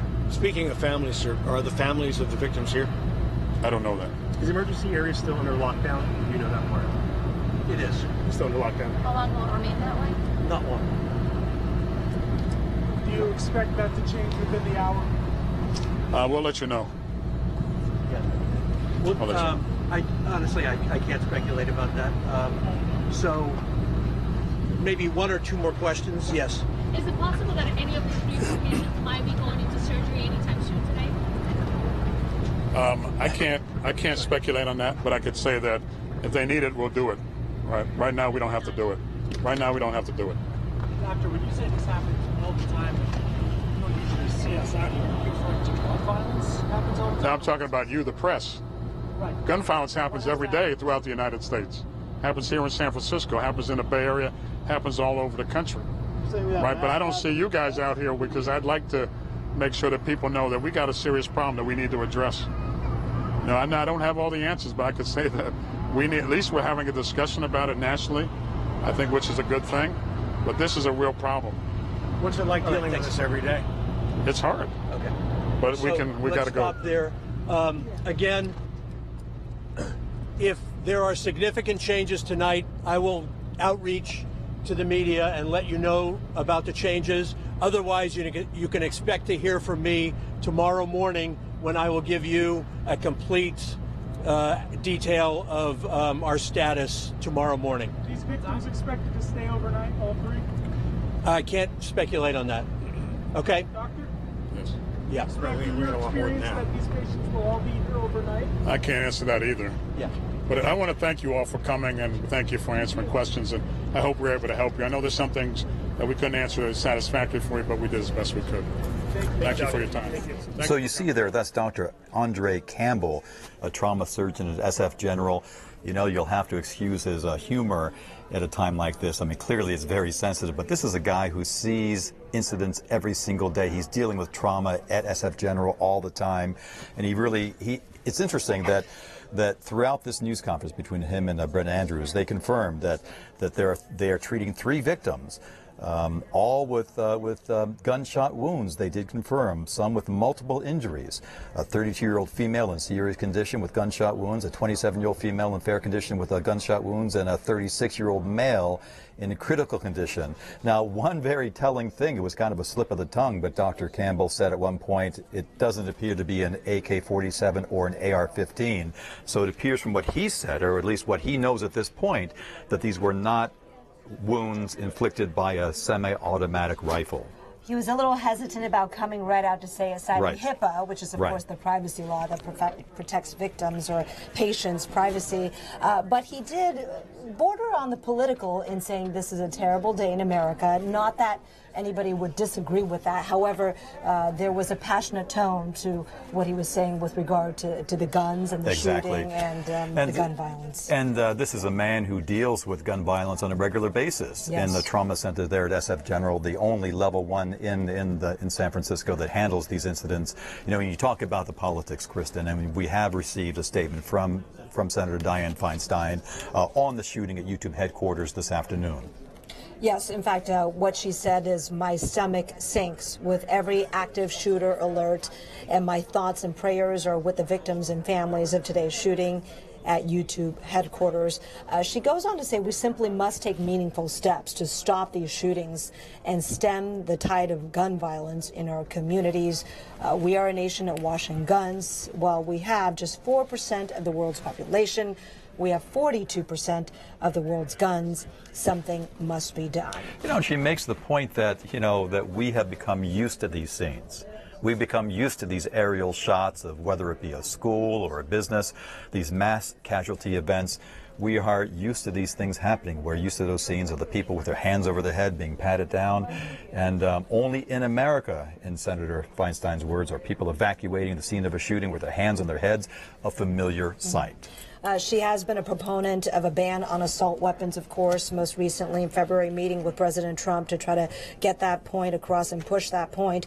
Of course, those who have followed Senator Feinstein's career know that her whole launching into politics was spurred by an act of gun violence when she in 1978 discovered Supervisor Harvey Milk dead of a gunshot wound by Supervisor Dan White at the time, and also Mayor George Moscone, who also perished, and then her having been thrust into that national limelight and eventually becoming San Francisco's mayor. Her whole career has been sort of defined, if you will, by gun violence. A dark time in San Francisco. You are looking now live from Sky 7 over the YouTube headquarters in San Bruno. Police, as you see, are now clearing the headquarters following the shooting. They did recover the people who were wounded. They processed all the employees. They're patting them down, and now they're still continuing that room-to-room search to clear the headquarters and make sure that everybody is out and that no one is left behind, thinking that this is still an active situation. And Dan, we just got some new video in that we want to share with our viewers. They come from our viewers and people who were either near the scene or working in that area. Eddie Del Salvio shot this video, and he wanted to share it with us and gave us approval, certainly, to share with our viewers of the police congregating there as the active shooter situation first developed, as they first responded, as they were still burdened by not knowing whether there were multiple shooters, how many people may have been hurt, and whether the gunman or woman, as it turned out to be, was still active. So Eddie's shooting from across the street, kind of kitty corner, from one of the buildings nearby. And at the top of that shot, you definitely saw the police walking in, running in quickly, and now you see the larger police presence. Look at that. That is clearly the SWAT team going in. They have on their body armor, the helmets, rifles drawn. They're walking in not knowing what they are walking into. And as the chief of police told us earlier, that shortly after arrival, the call came in from 911 at 12:46. They were on the scene within 2 minutes. First thing they do is they find a victim with a gunshot wound out front. Then they go inside trying to figure out what is happening, and then they find the gun woman dead of a self-inflicted gunshot wound in a room, and one of her victims also in that room down. And now that person is among the 3 being treated right now at SF General. One of the witnesses who actually came face to face with the shooter talked with our Dion Lim out at the scene right after he evacuated from that building. And if we have that clip, we're going to play it for you. Just note that he did note the gunman as a man, but as we now know, the shooter was actually a woman. So we do want to clarify that. But go ahead and listen to. Well, also to report that we had it correct, back at 1:25. You did. Yes, your source told you this very early on. I mean, we as an organization. Yes. I'm not trying to take credit for anything. No, but it was your law enforcement source who said it was a woman very early on. But let's go ahead and listen. I was sitting at my desk programming when we all heard the fire alarm come off. So we evacuated the building. I had my skateboard. I started skating down towards the lunch courtyard area, and I heard a commotion. And I saw somebody screaming out, "Come and get me." I saw to my left, his right, that there was somebody on the ground on his back with what looked like a red stain on his stomach, which I'm going to guess is a bullet wound. And I didn't really understand exactly what was going on until the police came through the door with an assault rifle, and then I got out of there. I ran out. I escaped through the parking structure, and I exited the building. Wow.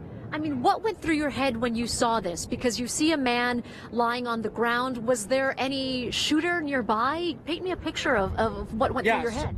So what happened was that there was a guy on the ground. He had been shot, and the shooter was within 20 feet from him, and he was yelling, "Come and get me!" And I didn't understand what was going on at the time. And yeah, that was it. It was the shooter and apparently his victim within 25 feet of each other. Did you ever think that you're a little bit too close for comfort? I mean, I know you bolted out as soon as you possibly could on your skateboard. Yeah, I mean, obviously would not have gone that direction, and it was definitely a little too close for comfort. And as soon as the police were there, I was like, I do not want to get in the middle of this shooting match, so I escaped. That was Zach, a YouTube engineer who evacuated from the building after confronting the very frightening situation with the shooter still at the point active when he confronted her, and he got out safely, but he did witness someone down, just a traumatic experience, talking to our Dion Lim about what had happened. Right, and we are now live once again over the YouTube headquarters in San Bruno. Clearly, the entire place is still, the streets are locked down. The building has been evacuated. Employees are out. Police are doing a room-to-room search to make sure that no one else is there. You saw earlier the employees getting patted down, hands over the head, being checked for any weapons, that sort of thing. Once again, we understand that the shooter in this incident, this is a mass casualty incident, as the professionals call it. Mm-hmm. It started on that patio. A person wounded on the patio before she went inside, and then opened fire, injuring one person, apparently some other shots coming out of the building and wounding two others at an adjacent business, according to the police. And we did get reports, the LA Times reporting that someone who had a bloody foot or knee walked into Hashes and Brews, which is a restaurant across the street. And then there was another person who needed a tourniquet. This was at Carl's Jr. Across the street. Right. So that could account for some of the differing numbers between how many are actually at the hospital. There may be some who have injuries that didn't warrant taken to SF General, the trauma center, but certainly we know at least 3 there. But there may be some additional people with some degree of injury. And this is the way things work, Kristen, as you know, in these events, that the facts change, that you hear reports, you understand that these initial reports are sometimes not accurate, and you check things out. It turns out that some of our initial reporting from law enforcement sources did play out, that the suspect in this case was a woman. My initial report was it was a woman with a scarf on her head and a dark top, that she had opened fire, and that there were several people injured. That has turned out to be accurate. The shooter herself was the only one who passed away at this point in this incident. There is one male in critical condition that is considered life-threatening. We of course pray and hope that he turns out well, as we do the other victims as well. But the women who are patients in SF General are not as bad shape. There's a woman who is 32 years old in serious condition, a woman who is a 27-year-old in fair condition. The male is 36 in critical condition at SF General. We know that Stanford did expect some patients from this incident, but turned out that they did not receive any. The patients came up to SF General, the level 1 trauma center in the city. It's important to note that at this point, as police continue to go through YouTube headquarters, that building their room by room methodically, just to ensure there are no additional victims or anyone in hiding or any potential threat there. We want to be clear that police have not given a motive for this shooting. We now have a pretty clear picture of what happened, but as to why the woman was motivated to do what she allegedly did, we do not know. There are reports that it may have been a domestic situation. And if it was domestic, we do not know if her partner or target in this case was a man or woman, or who was the YouTube employee or a person that was supposed to be in the building, even if they were not an employee. All that still needs to be sorted out in the days ahead. Well, and that's just it, Kristen. There are so many questions. I mean, we don't know. Perhaps the woman was an employee. Mm-hmm. You know, who knows? Exactly. We don't know this at this point. I mean, you just kind of assume that it was someone from the outside. But we have seen instances like that shooter in San Francisco, at the UPS facility, right? Yes. It was an employee who had a grudge against the managers. So you never know in this instance, and in these early hours after an active shooter situation where the scene is now secure. You're looking live at Sky 7 over YouTube headquarters in San Mateo County in San Bruno. You never know early in these instances exactly what the background is, her motivation for doing this. We have heard that it may be a domestic situation, but that is yet to play out. And hopefully when we hear some more from law enforcement, hopefully today, typically in these situations, they do hold more news conferences, especially before I would say the evening news at 6. We have ABC 7 News at 4 coming up here in just a moment. But we have heard the last, I think, from SF General for today, confirming that they are treating 3 victims there. The doctor there, Dr. Andre Campbell, the trauma surgeon, saying that there were multiple injuries for a single patient. In his words, if there are 2 holes, there are 2 injuries. He did say that. Right. So we want to let you know, our viewers know, that we are preempting World News Tonight at this time. You would normally be seeing our network program, but due to this breaking news, the shooting at YouTube headquarters in San Bruno, we are going to just stay on the air for you. We are not going to take a break, so we're going to continue and go straight into our 4 o'clock newscast.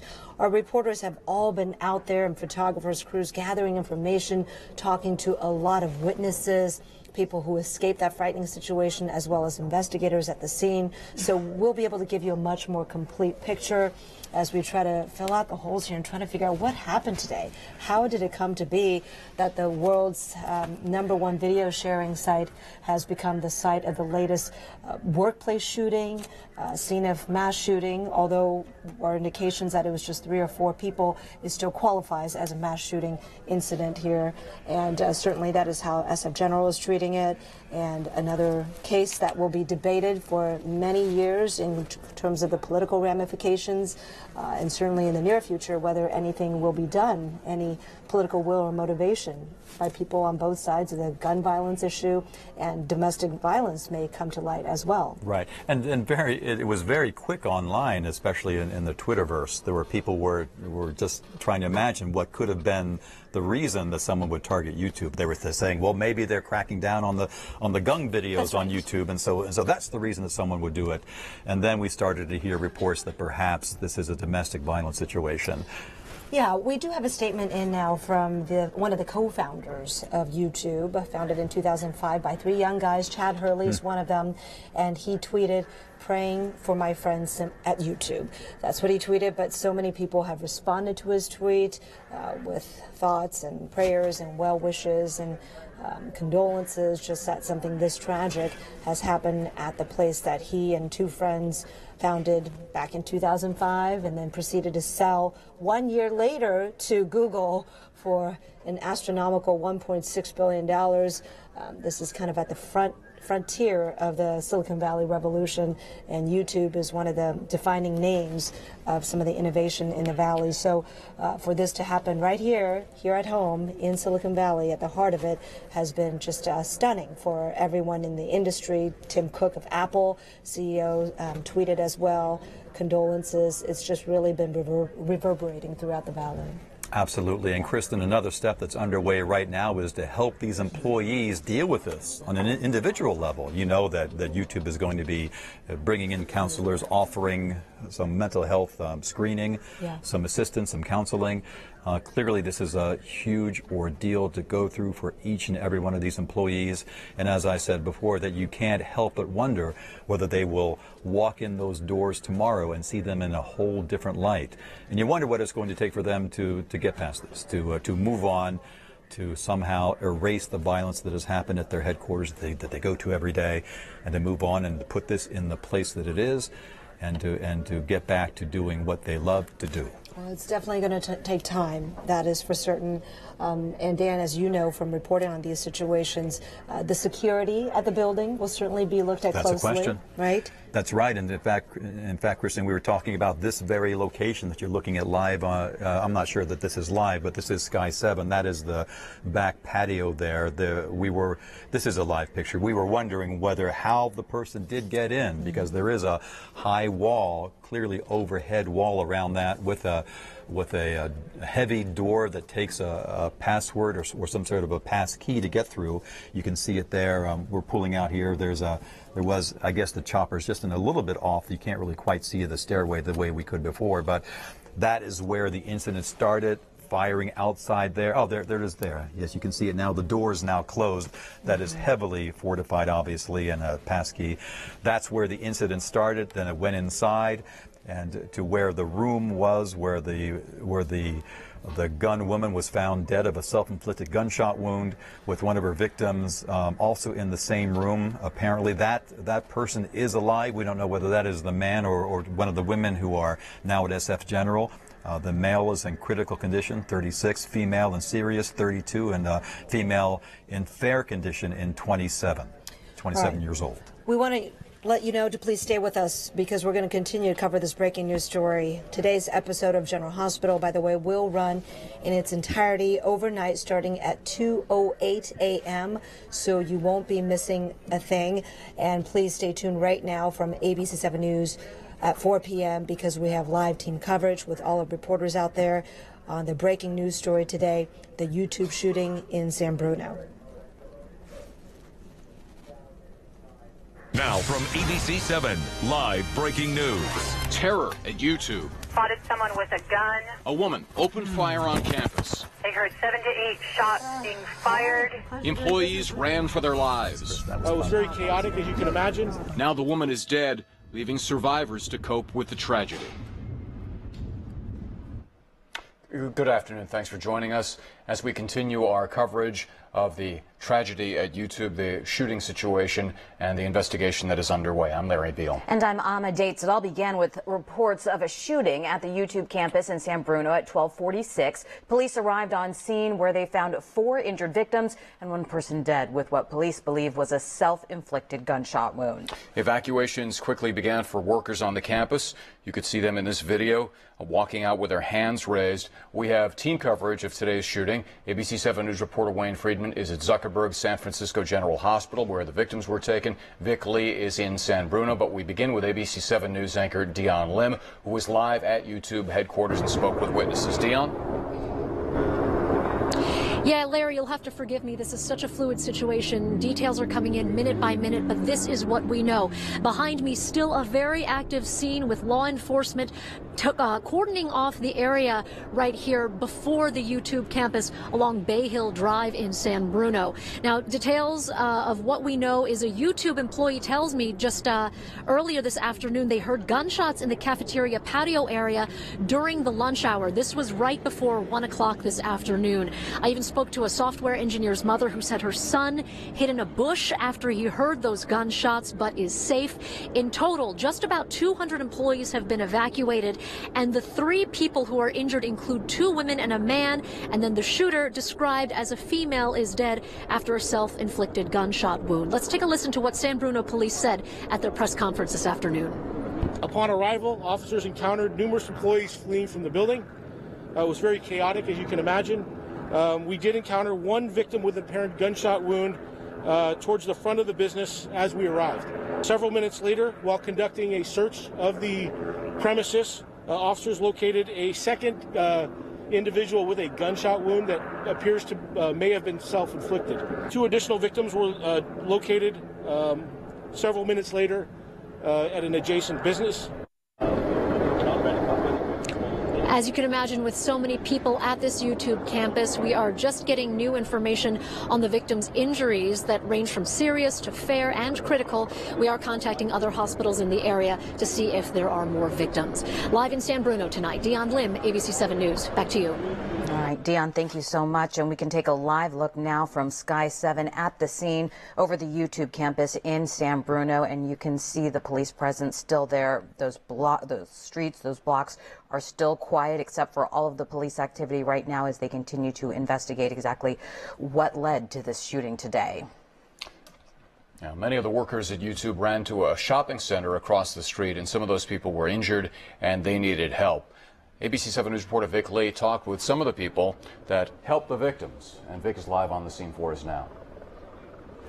That's right, Larry. This is the Bay Hill Shopping Center, and right across the street over here is the YouTube campus. Now, and as you said, many of the YouTube employees rushed over here to escape from the shootings. Let's go to the cell phone video that was provided to us by a viewer, Steve Hall. Steve, thank you very much.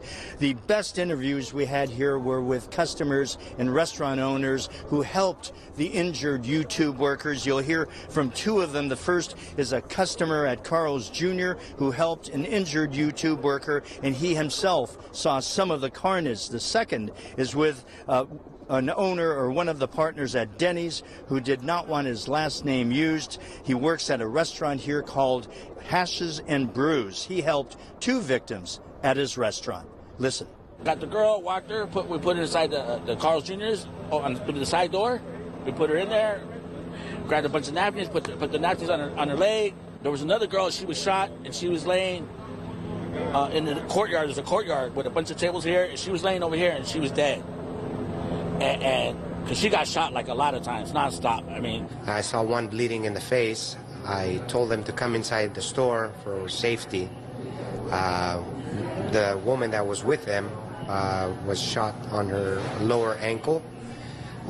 Put them in the restaurant and gave them towels, band-aids, tried to calm them down. Well, as you can see behind me, there are still fire trucks and police cars. Police and investigators are mopping up at YouTube's campus. They're trying, of course, to put all of the pieces of the puzzle together. That's the very latest from Bay Hill Shopping Center. Vic Lee, ABC 7 News. Vic, thank you. The injured victims were taken to Zuckerberg San Francisco General Hospital. ABC 7 News reporter Wayne Friedman is there, where a news conference ended only a few minutes ago. Wayne?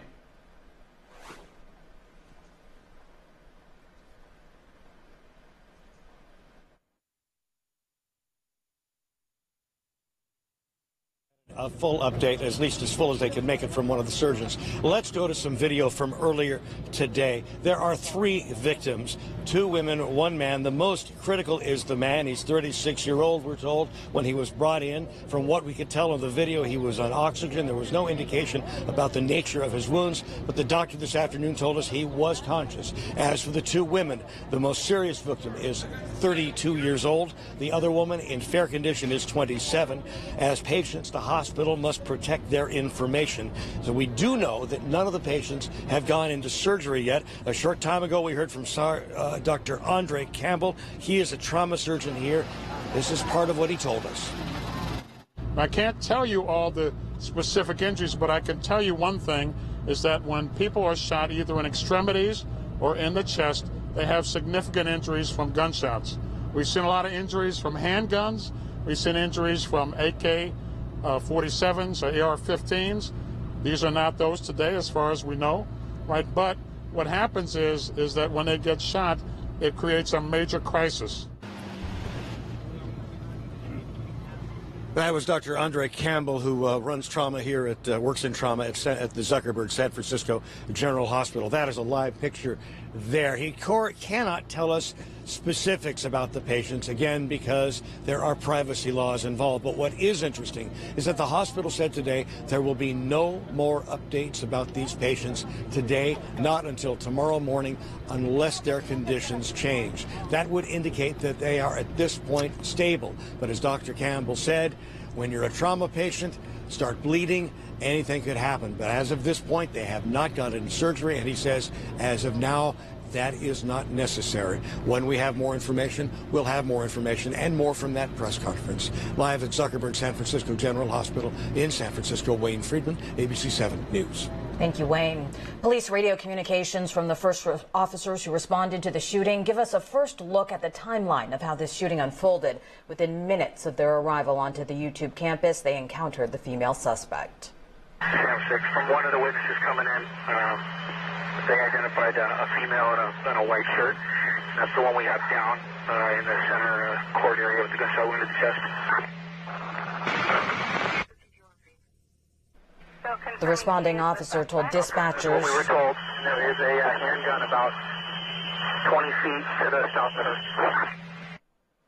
The responding officer told dispatchers from the time they entered the building they heard no shots. The officers would later find more shooting victims. And we're seeing a lot of reaction to today's shooting on social media. Senator Dianne Feinstein posted what a lot of us are thinking. My stomach sinks with yet another active shooter alert. I'm praying for the safety of everyone at YouTube headquarters. House Minority Leader Nancy Pelosi tweeted, "Thank you to our heroic first responders. Our Bay Area community and all American communities deserve real action to end gun violence." And this from President Trump, who was just briefed on the shooting at YouTube headquarters in San Bruno. Our thoughts and prayers are with everybody involved. Thank you to our phenomenal law enforcement officers and first responders that are currently on the scene. And let's take another live look at that scene at the YouTube headquarters in San Bruno. You can see police activity still there to the left. You just saw that courtyard area where people were eating that we had heard, where people started hearing the shots and people were running. You can see there's a fire engine still on scene. It is going to be an active crime scene for quite some time as police investigate what went on there today. Yeah, we're about 3.5 hours from when we had the initial reports. This took place just before 1 o'clock, and the reports came in of shots fired and emergency personnel rushed to the scene. At this point, we're told that there are still, well, you can see officers at the top of the screen there. This is a vast campus. Approximately 1,000, maybe as many as 2,000 employees work there every day. So you want to go room to room and make sure that you methodically search all areas. There could be people still hiding. The police want to make sure that there's no active threat still ongoing, although they believe that the one person who is deceased was the only person that was really firing shots at this point. There have been some reports that there may have been a domestic dispute involved. At least that's what a lot of people, the premise that many are going on. And so it takes time to run down all of these leads, try to get the identities. It'll be a while before police wrap that part of the investigation up and start to release detailed information. They'll go through social media accounts, Facebook, Twitter, try to find out what was going on with all these people and how they are all connected in this tragedy that took place. And of course, we have our crews on the scene, and they're continuing to gather information as authorities give us info on what they know, what they've learned, and what they are willing to release to us at the time. And we're also keeping an eye on all the victims at the hospitals. But again, we know that one woman is dead from an apparent self-inflicted gunshot wound. Yeah, total of 7 to 8 shots, we believe, were fired in all. Our digital team jumped into action when word of this shooting spread. They sent out this push alert through the ABC 7 News app with a link to watch live coverage from Sky 7. You can be the first to know when news breaks by downloading the app. It is free, and enable those push alerts. Well, we're continuing to monitor updates, of course, on today's shooting at YouTube. Do stay with us as new details continue to come in. Plus, this is not something you would want to wake up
All right, everybody. It looks like they just took us to a different live picture here with different aerials. Going to wait and see if they return to San Bruno, to the YouTube headquarters here. If not, we're going to be, unfortunately, having to switch gears. You're watching News Now, part of Fox10Phoenix.com.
All right, everybody, just getting word here at News Now, part of Fox10Phoenix.com, that we will be getting a YouTube shooting news conference update by police.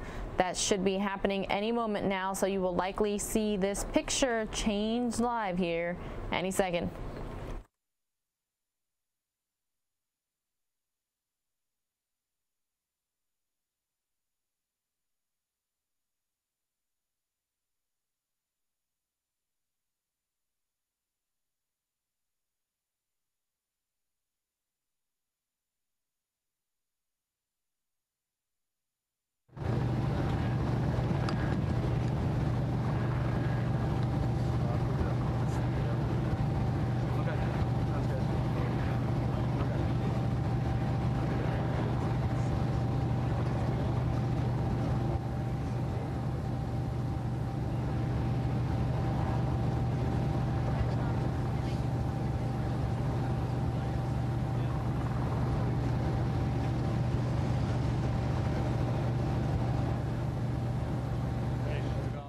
Just getting word, there's a 2-minute warning here, everyone. Police should be updating us in 2 minutes, and you're watching it live on News Now, a part of Fox10Phoenix.com.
as we are waiting for the press conference. Cannot move camera to take live.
Susie? Sorry, you're going.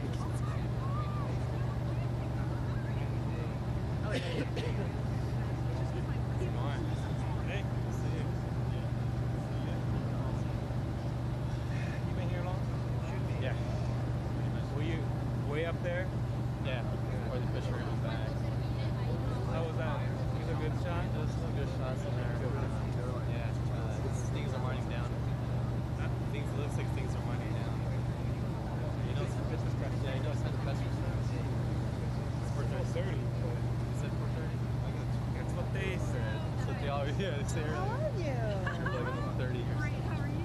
I am well. Long time no see, friend. We'll have to catch up. I know. Yes. Yeah. After this. Yeah. I know. So cool.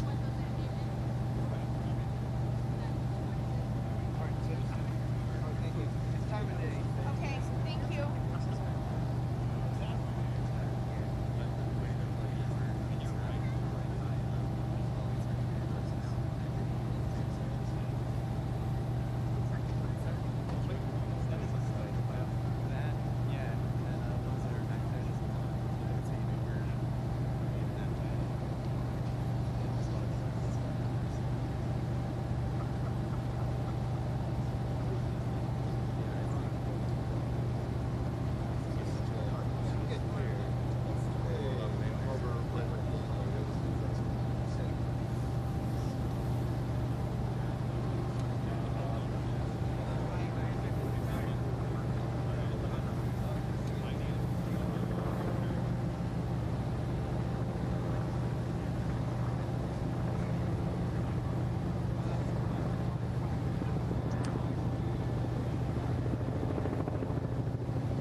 All right, everyone, they're a little bit behind schedule here, but that's A-OK.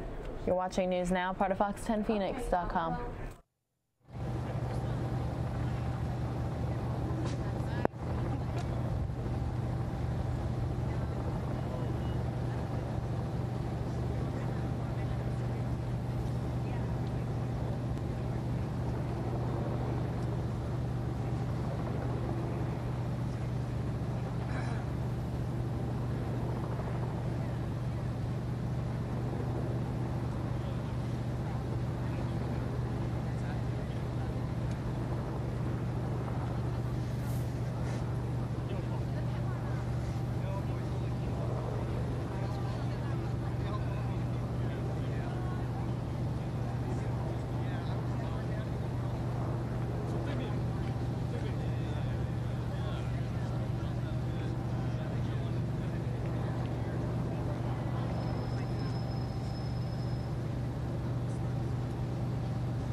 in the car? No, I have them, but I don't have the key thing on it.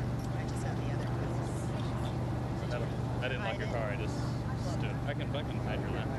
Just put it inside my purse. That purse that's on the road. Thank you so much. Well, the video is good.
All right, everybody, while we're waiting for this news conference to get underway, I'm going to read to you the statement just sent out by the CEO of Google, which, as many of you know, owns YouTube.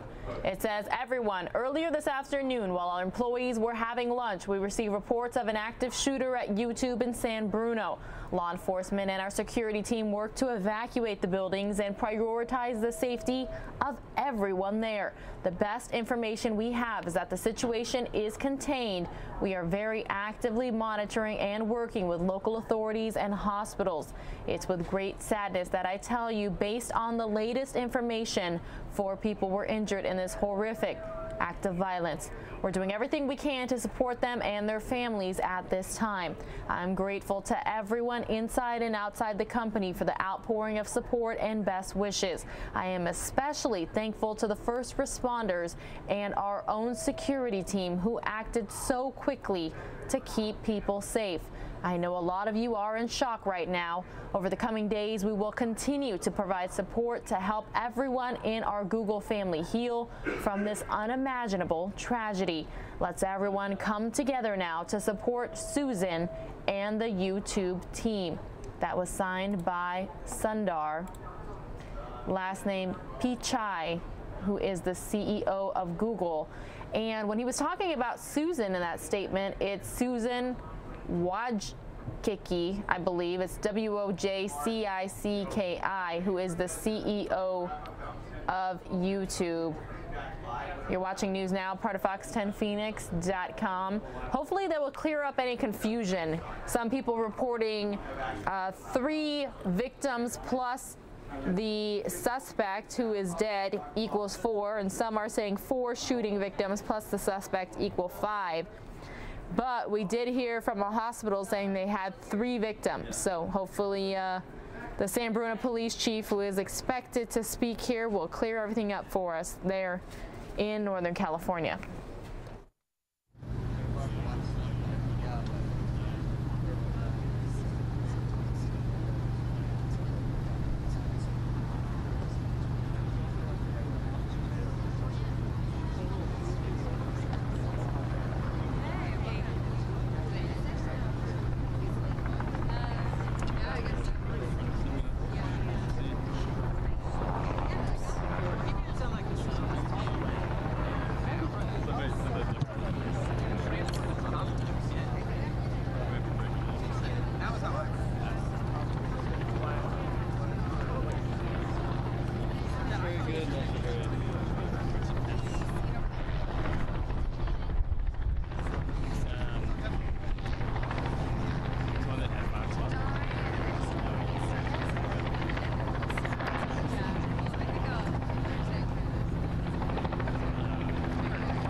Good afternoon again.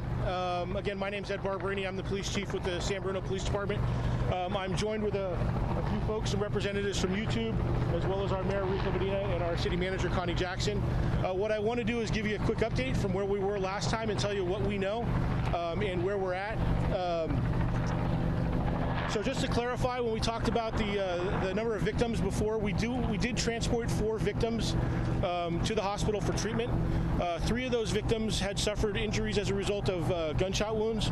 The 4th victim was transported for an injury suffered that was not the result of a gunshot wound, but I believe it was an ankle injury suffered trying to get away or flee the scene. So I just want to make that point clear as I can, so everybody knows. We're kind of in the process of transitioning our work now. It's transitioned more from a tactical or active fluid situation to more of a static investigative effort, and we are going to be out here for some time. I can tell you there's no immediate threat to the community. I'd like to thank all of our partners and allied agencies. It was truly a collaborative effort. As you can imagine, this is a large endeavor and requires a large response, and it went very, very well, and we're grateful to those folks. We're also grateful to the folks at YouTube. All of their employees responded to this in an exceptional manner and provided support not only to us but to their employees. So that's kind of where we're at. We are transitioning. We anticipate being out here through the night as part of our investigative effort. I don't anticipate having additional information prior to sometime tomorrow based on the methodical steps we have to take to process the scene and go through the investigation. So that's pretty much all I have for you right now. Is the suspect still inside, or I'm sorry? Did they take the suspect already, the coroners, or? The coroner is still processing that. I don't have information that they've what they've done with the suspect. Was the suspect an employee? We have not confirmed that. I don't know that for a fact. So the 3 shooting victims, and one was the person that the self-inflicted. No, I'm sorry. There were three victims of the shooting, right. And then that's not including the 4th person that is we believe to be the shooter that was a self-inflicted wound.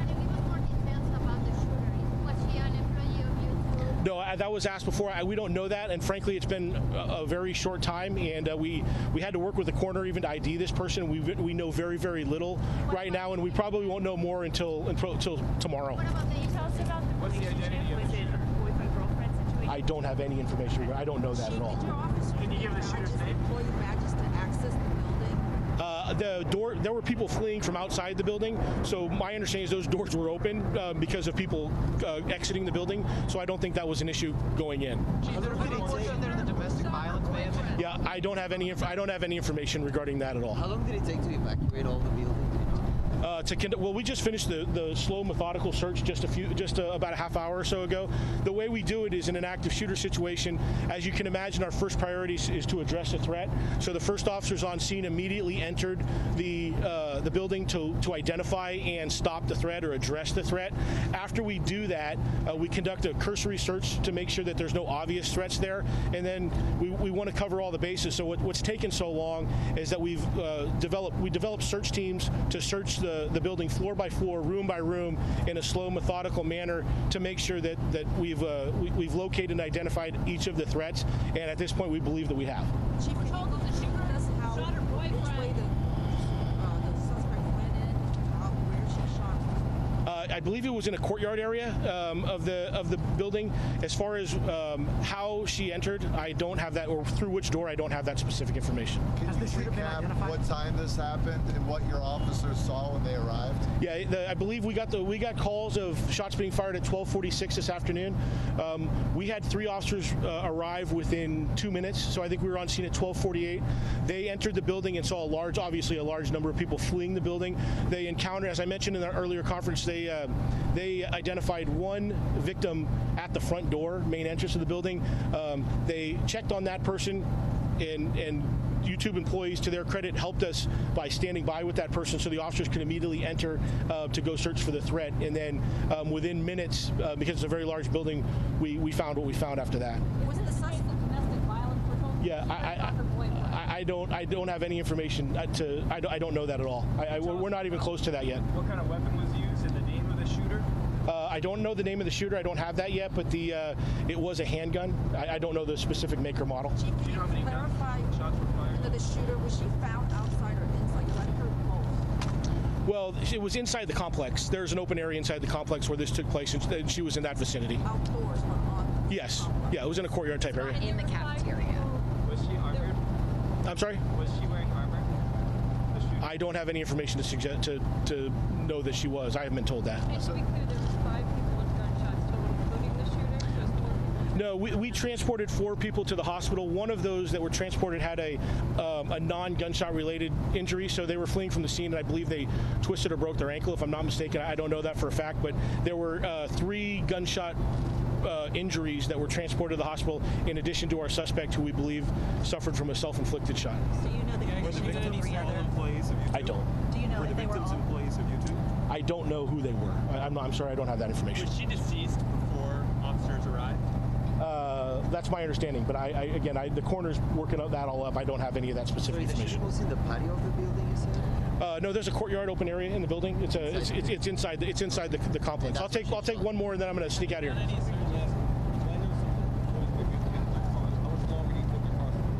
I'm sorry? How much longer do you think the cars will be blocked off? Oh, it depends on where you're parked. YouTube's been great with helping us as far as providing services for the employees that are kind of stranded.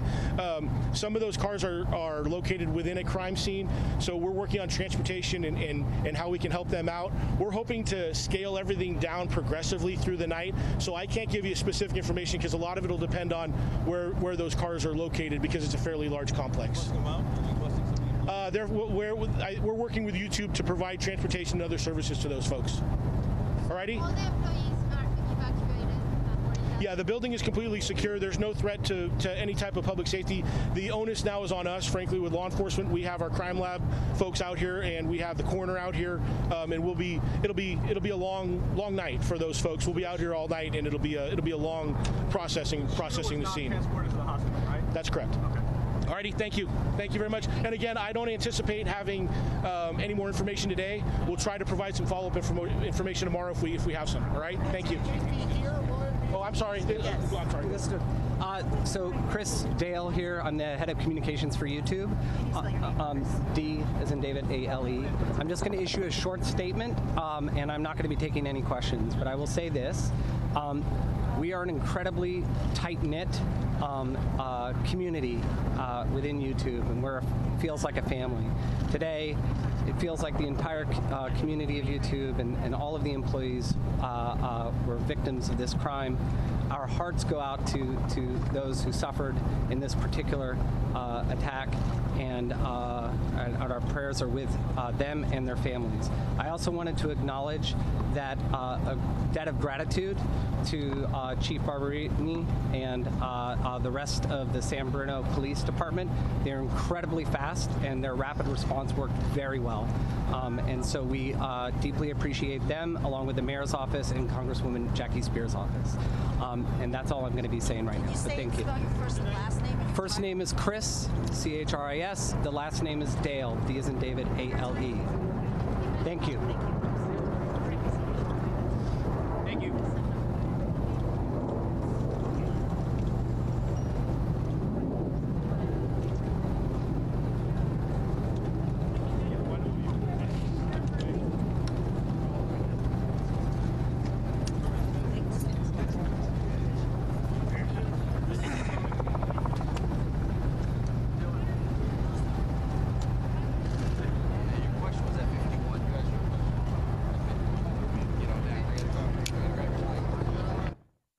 Everybody, you just witnessed that latest news conference there in San Bruno, California. The police chief clarifying for us.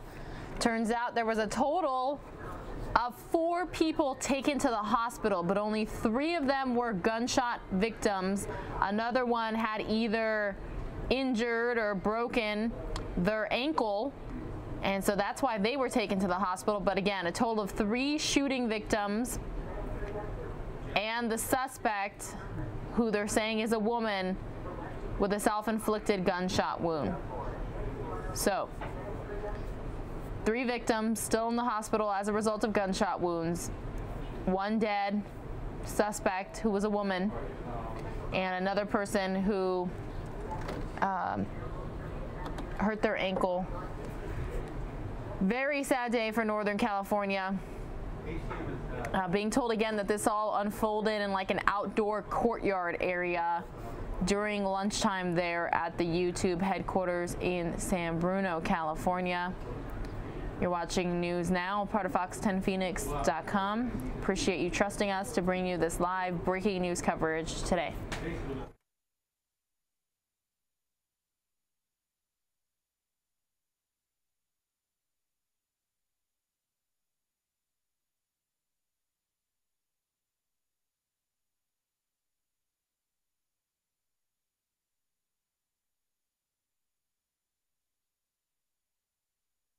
What I'm going to do now is I am going to prepare to replay that latest news conference for you. For those of you just joining us, possibly missed it, so don't go anywhere. We're still going to continue covering this here on News Now.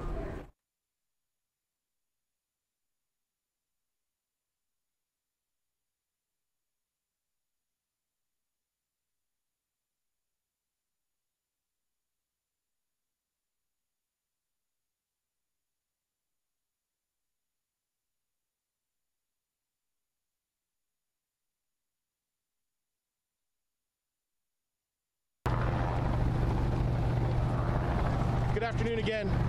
Again, my name's Ed Barberini. I'm the police chief with the San Bruno Police Department.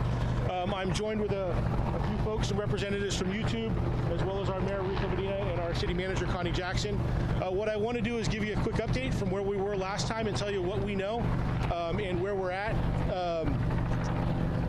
So just to clarify, when we talked about the number of victims before, we did transport 4 victims to the hospital for treatment. 3 of those victims had suffered injuries as a result of gunshot wounds. The 4th victim was transported for an injury suffered that was not the result of a gunshot wound, but I believe it was an ankle injury suffered trying to get away or flee the scene. So I just want to make that point clear as I can, so everybody knows. We're kind of in the process of transitioning our work now. It's transitioned more from a tactical or active fluid situation to more of a static investigative effort, and we are going to be out here for some time. I can tell you there's no immediate threat to the community. I'd like to thank all of our partners and allied agencies. It was truly a collaborative effort. As you can imagine, this is a large endeavor and requires a large response, and it went very, very well, and we're grateful to those folks. We're also grateful to the folks at YouTube. All of their employees responded to this in an exceptional manner and provided support not only to us but to their employees. So that's kind of where we're at. We are transitioning. We anticipate being out here through the night as part of our investigative effort. I don't anticipate having additional information prior to sometime tomorrow based on the methodical steps we have to take to process the scene and go through the investigation. So that's pretty much all I have for you right now. Is the suspect still inside, or I'm sorry? Did they take the suspect already, the coroners, or? The coroner is still processing that.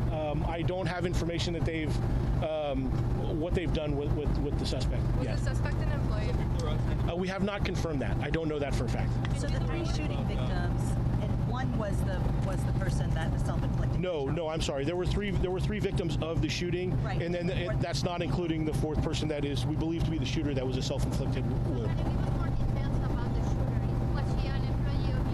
No, that was asked before. We don't know that, and frankly, it's been a very short time, and we had to work with the coroner even to ID this person. We know very, very little right now, and we probably won't know more until tomorrow. Can you tell us about the relationship? Was it a boyfriend-girlfriend situation? I don't have any information. I don't know that at all. Can you give the shooter's name? Employee badges to access the building? There were people fleeing from outside the building, so my understanding is those doors were open because of people exiting the building, so I don't think that was an issue going in. Yeah, I don't have any information regarding that at all. How long did it take to evacuate all the buildings? Well, we just finished the slow, methodical search just about a half hour or so ago. The way we do it is in an active shooter situation. As you can imagine, our first priority is to address the threat. So the first officers on scene immediately entered the building to identify and stop the threat or address the threat. After we do that, we conduct a cursory search to make sure that there's no obvious threats there, and then we want to cover all the bases. So what's taken so long is that we've developed search teams to search the building floor by floor, room by room, in a slow, methodical manner to make sure that we've located and identified each of the threats. And at this point, we believe that we have. Chief, could you go the shooter? That's how which way the suspect went in, where believe it was in a courtyard area of the building. As far as how she entered, I don't have that, or through which door, I don't have that specific information. Can you recap what time this happened and what your officers saw when they arrived? Yeah, I believe we got calls of shots being fired at 12:46 this afternoon. We had 3 officers arrive within 2 minutes, so I think we were on scene at 12:48. They entered the building and saw obviously a large number of people fleeing the building. They encountered, as I mentioned in our earlier conference, they identified one victim at the front door, main entrance of the building. They checked on that person, and YouTube employees, to their credit, helped us by standing by with that person so the officers could immediately enter to go search for the threat. And then within minutes, because it's a very large building, we found what we found after that. Was it the suspect domestic violence we're told? Yeah, I don't have any information. I don't know that at all. We're not even close to that yet. What kind of weapon was used and the name of the shooter? I don't know the name of the shooter. I don't have that yet, but it was a handgun. I don't know the specific make or model. Chief, can you clarify whether the shooter, was she found outside or inside? Because I heard both. Well, it was inside the complex. There's an open area inside the complex where this took place, and she was in that vicinity. Outdoors, but on? Yes. Yeah, it was in a courtyard type area. In the cafeteria. Was she armored? I'm sorry? Was she wearing armor? I don't have any information to suggest to know that she was. I haven't been told that. And to be clear, there was 5 people with gunshots total, including the shooter? Just one? No, we transported 4 people to the hospital. One of those that were transported had a non-gunshot related injury, so they were fleeing from the scene, and I believe they twisted or broke their ankle, if I'm not mistaken. I don't know that for a fact, but there were 3 gunshot injuries that were transported to the hospital, in addition to our suspect, who we believe suffered from a self-inflicted shot. So you know the conditions of the 3 other? Employees of YouTube? I don't. Do you know Were the that they were victims all? employees of YouTube? I don't know who they were. I'm sorry, I don't have that information. Was she deceased before officers arrived? That's my understanding, but again, the coroner's working that all up. I don't have any of that specific The information. shooter was in the patio of the building, you said? No, there's a courtyard open area in the building. It's inside the complex. I'll take one more, and then I'm going to sneak out of here.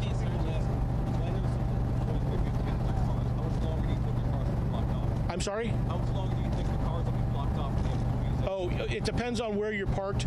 YouTube's been great with helping us as far as providing services for the employees that are kind of stranded. Some of those cars are located within a crime scene, so we're working on transportation and how we can help them out. We're hoping to scale everything down progressively through the night, so I can't give you specific information because a lot of it will depend on where those cars are located, because it's a fairly large complex. We're working with YouTube to provide transportation and other services to those folks. Alrighty? All the employees are evacuated. Yeah, the building is completely secure. There's no threat to any type of public safety. The onus now is on us, frankly, with law enforcement. We have our crime lab folks out here, and we have the coroner out here, and it'll be a long night for those folks. We'll be out here all night, and it'll be a long processing the scene. Transported to the hospital, right? That's correct. Okay. Alrighty, thank you very much. And again, I don't anticipate having any more information today. We'll try to provide some follow-up information tomorrow if we have some. All right, thank you. Oh, I'm sorry. I'm sorry. So Chris Dale here. I'm the head of communications for YouTube. D as in David, A-L-E. I'm just going to issue a short statement, and I'm not going to be taking any questions, but I will say this. We are an incredibly tight-knit community within YouTube, and feels like a family. Today, it feels like the entire community of YouTube and all of the employees were victims of this crime. Our hearts go out to those who suffered in this particular attack, and our prayers are with them and their families. I also wanted to acknowledge that a debt of gratitude to Chief Barberini and the rest of the San Bruno Police Department. They're incredibly fast, and their rapid response worked very well. And so we deeply appreciate them, along with the Mayor's office and Congresswoman Jackie Spears' office. And that's all I'm going to be saying right now. All right, everybody, we're going to be playing this one more time, but just want to take you out live to a couple different aerial shots that we have there of the scene in San Bruno, California. Again, if you are not from Northern California or familiar with it, San Bruno is actually just south of San Francisco and a neighboring community to San Francisco International Airport. So the airport is south of downtown, and so San Bruno, San Francisco, that whole Bay Area, the community there, very close-knit to each other. So live scene here. They say that they're going to try to significantly wind down the scene in the investigation here, but you can see that proximity there of that Carl's Jr. that we have heard so much about from witnesses, and supposedly one of the victims ended up there as a result of the shooting. So you can only imagine if you hear reports of or see or hear, you know, a gun at your workplace, how frantic the hundreds, if not thousands, of people must have been. You know, when you hear of one ankle injury, and so far we have not gotten word that any of the shooting victims have died. It's, you know, it's the little bit of good news in this terrible, terrible situation that we're going to continue to monitor for you here on News Now, part of Fox10Phoenix.com. Not quite sure yet if this can be classified as workplace violence. Don't know if all of the victims, if all of the people involved worked there at YouTube or not. But you can imagine here in the coming hours, days, weeks, we will be getting a lot more information. This next picture I was going to bring you just froze up, but it looks like it's, and just as quickly as I said that, it went away. It's very similar, just a different vantage point there. Looks like possibly some employees just barely, nope. Well, looks like a lot of law enforcement there. I'm pretty sure they've already evacuated the building, sent all the employees home for the day. It is 5 o'clock here in Arizona, same in California. So let's play this latest news conference with the chief of police in San Bruno and a communications spokesman for YouTube. Again, you're watching News Now, part of Fox10Phoenix.com. Thanks so much for being with us.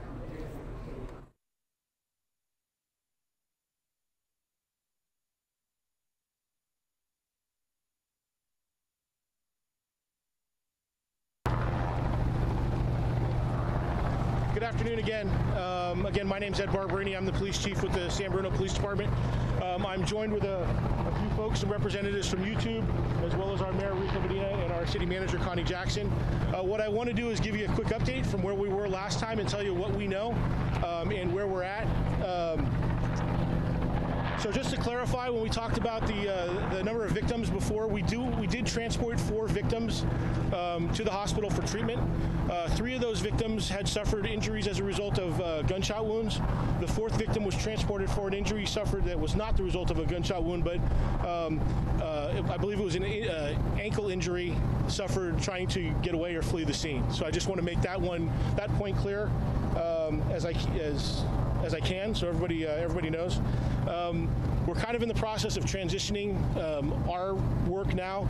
It's transitioned more from a tactical or active fluid situation to more of a static investigative effort, and we are going to be out here for some time.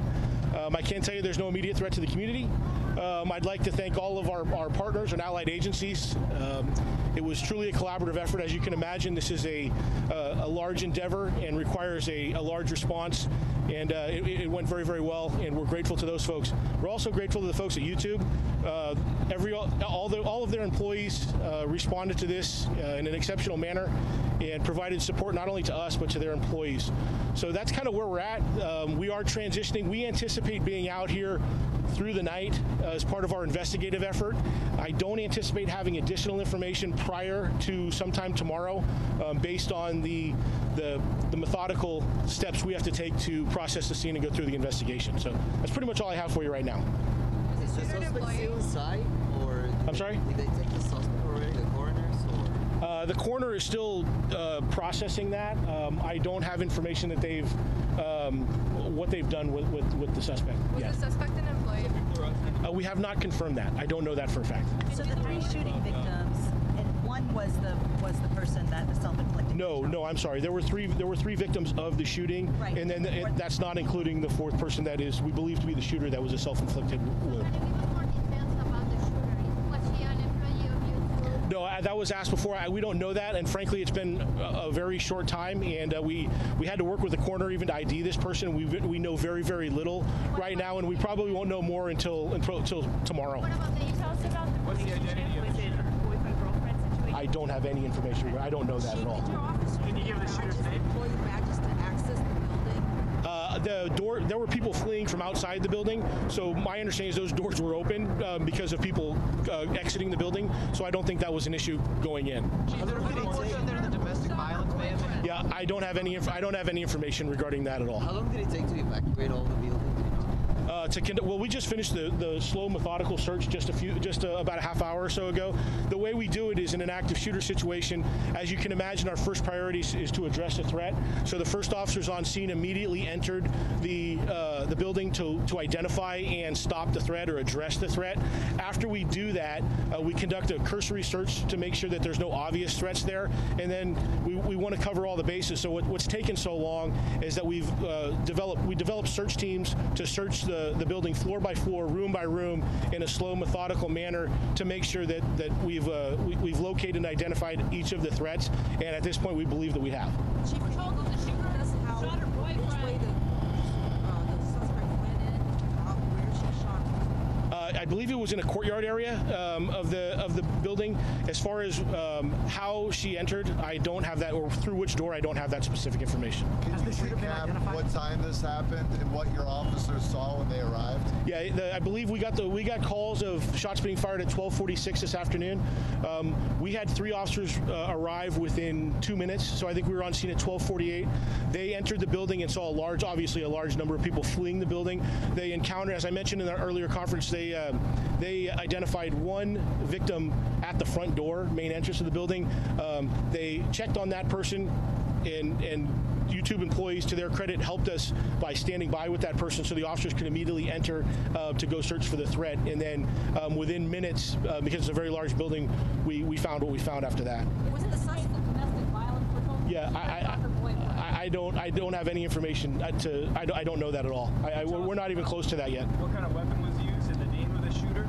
I don't know the name of the shooter. I don't have that yet, but it was a handgun. I don't know the specific make or model. Chief, can you clarify that the shooter, was she found outside or inside? Because I heard both. Well, it was inside the complex. There's an open area inside the complex where this took place, and she was in that vicinity. Outdoors, but on? Yes. Yeah, it was in a courtyard type area. In the cafeteria. Was she armored? I'm sorry? Was she wearing armor? I don't have any information to suggest to know that she was. I haven't been told that. And to be clear, there was 5 people with gunshots total, including the shooter? Just 1? No, we transported 4 people to the hospital. One of those that were transported had a non-gunshot related injury, so they were fleeing from the scene, and I believe they twisted or broke their ankle, if I'm not mistaken. I don't know that for a fact, but there were 3 gunshot injuries that were transported to the hospital, in addition to our suspect, who we believe suffered from a self-inflicted shot. So you know the conditions of 3 other employees of YouTube? I don't. Do you know if they were all? Employees of YouTube? I don't know who they were. I'm sorry, I don't have that information. Was she deceased before officers arrived? That's my understanding, but the coroner's working that all up. I don't have any of that specific information. Was in the patio of the building, you said? No, there's a courtyard open area in the building. It's inside the complex. I'll take one more, and then I'm going to sneak out of here.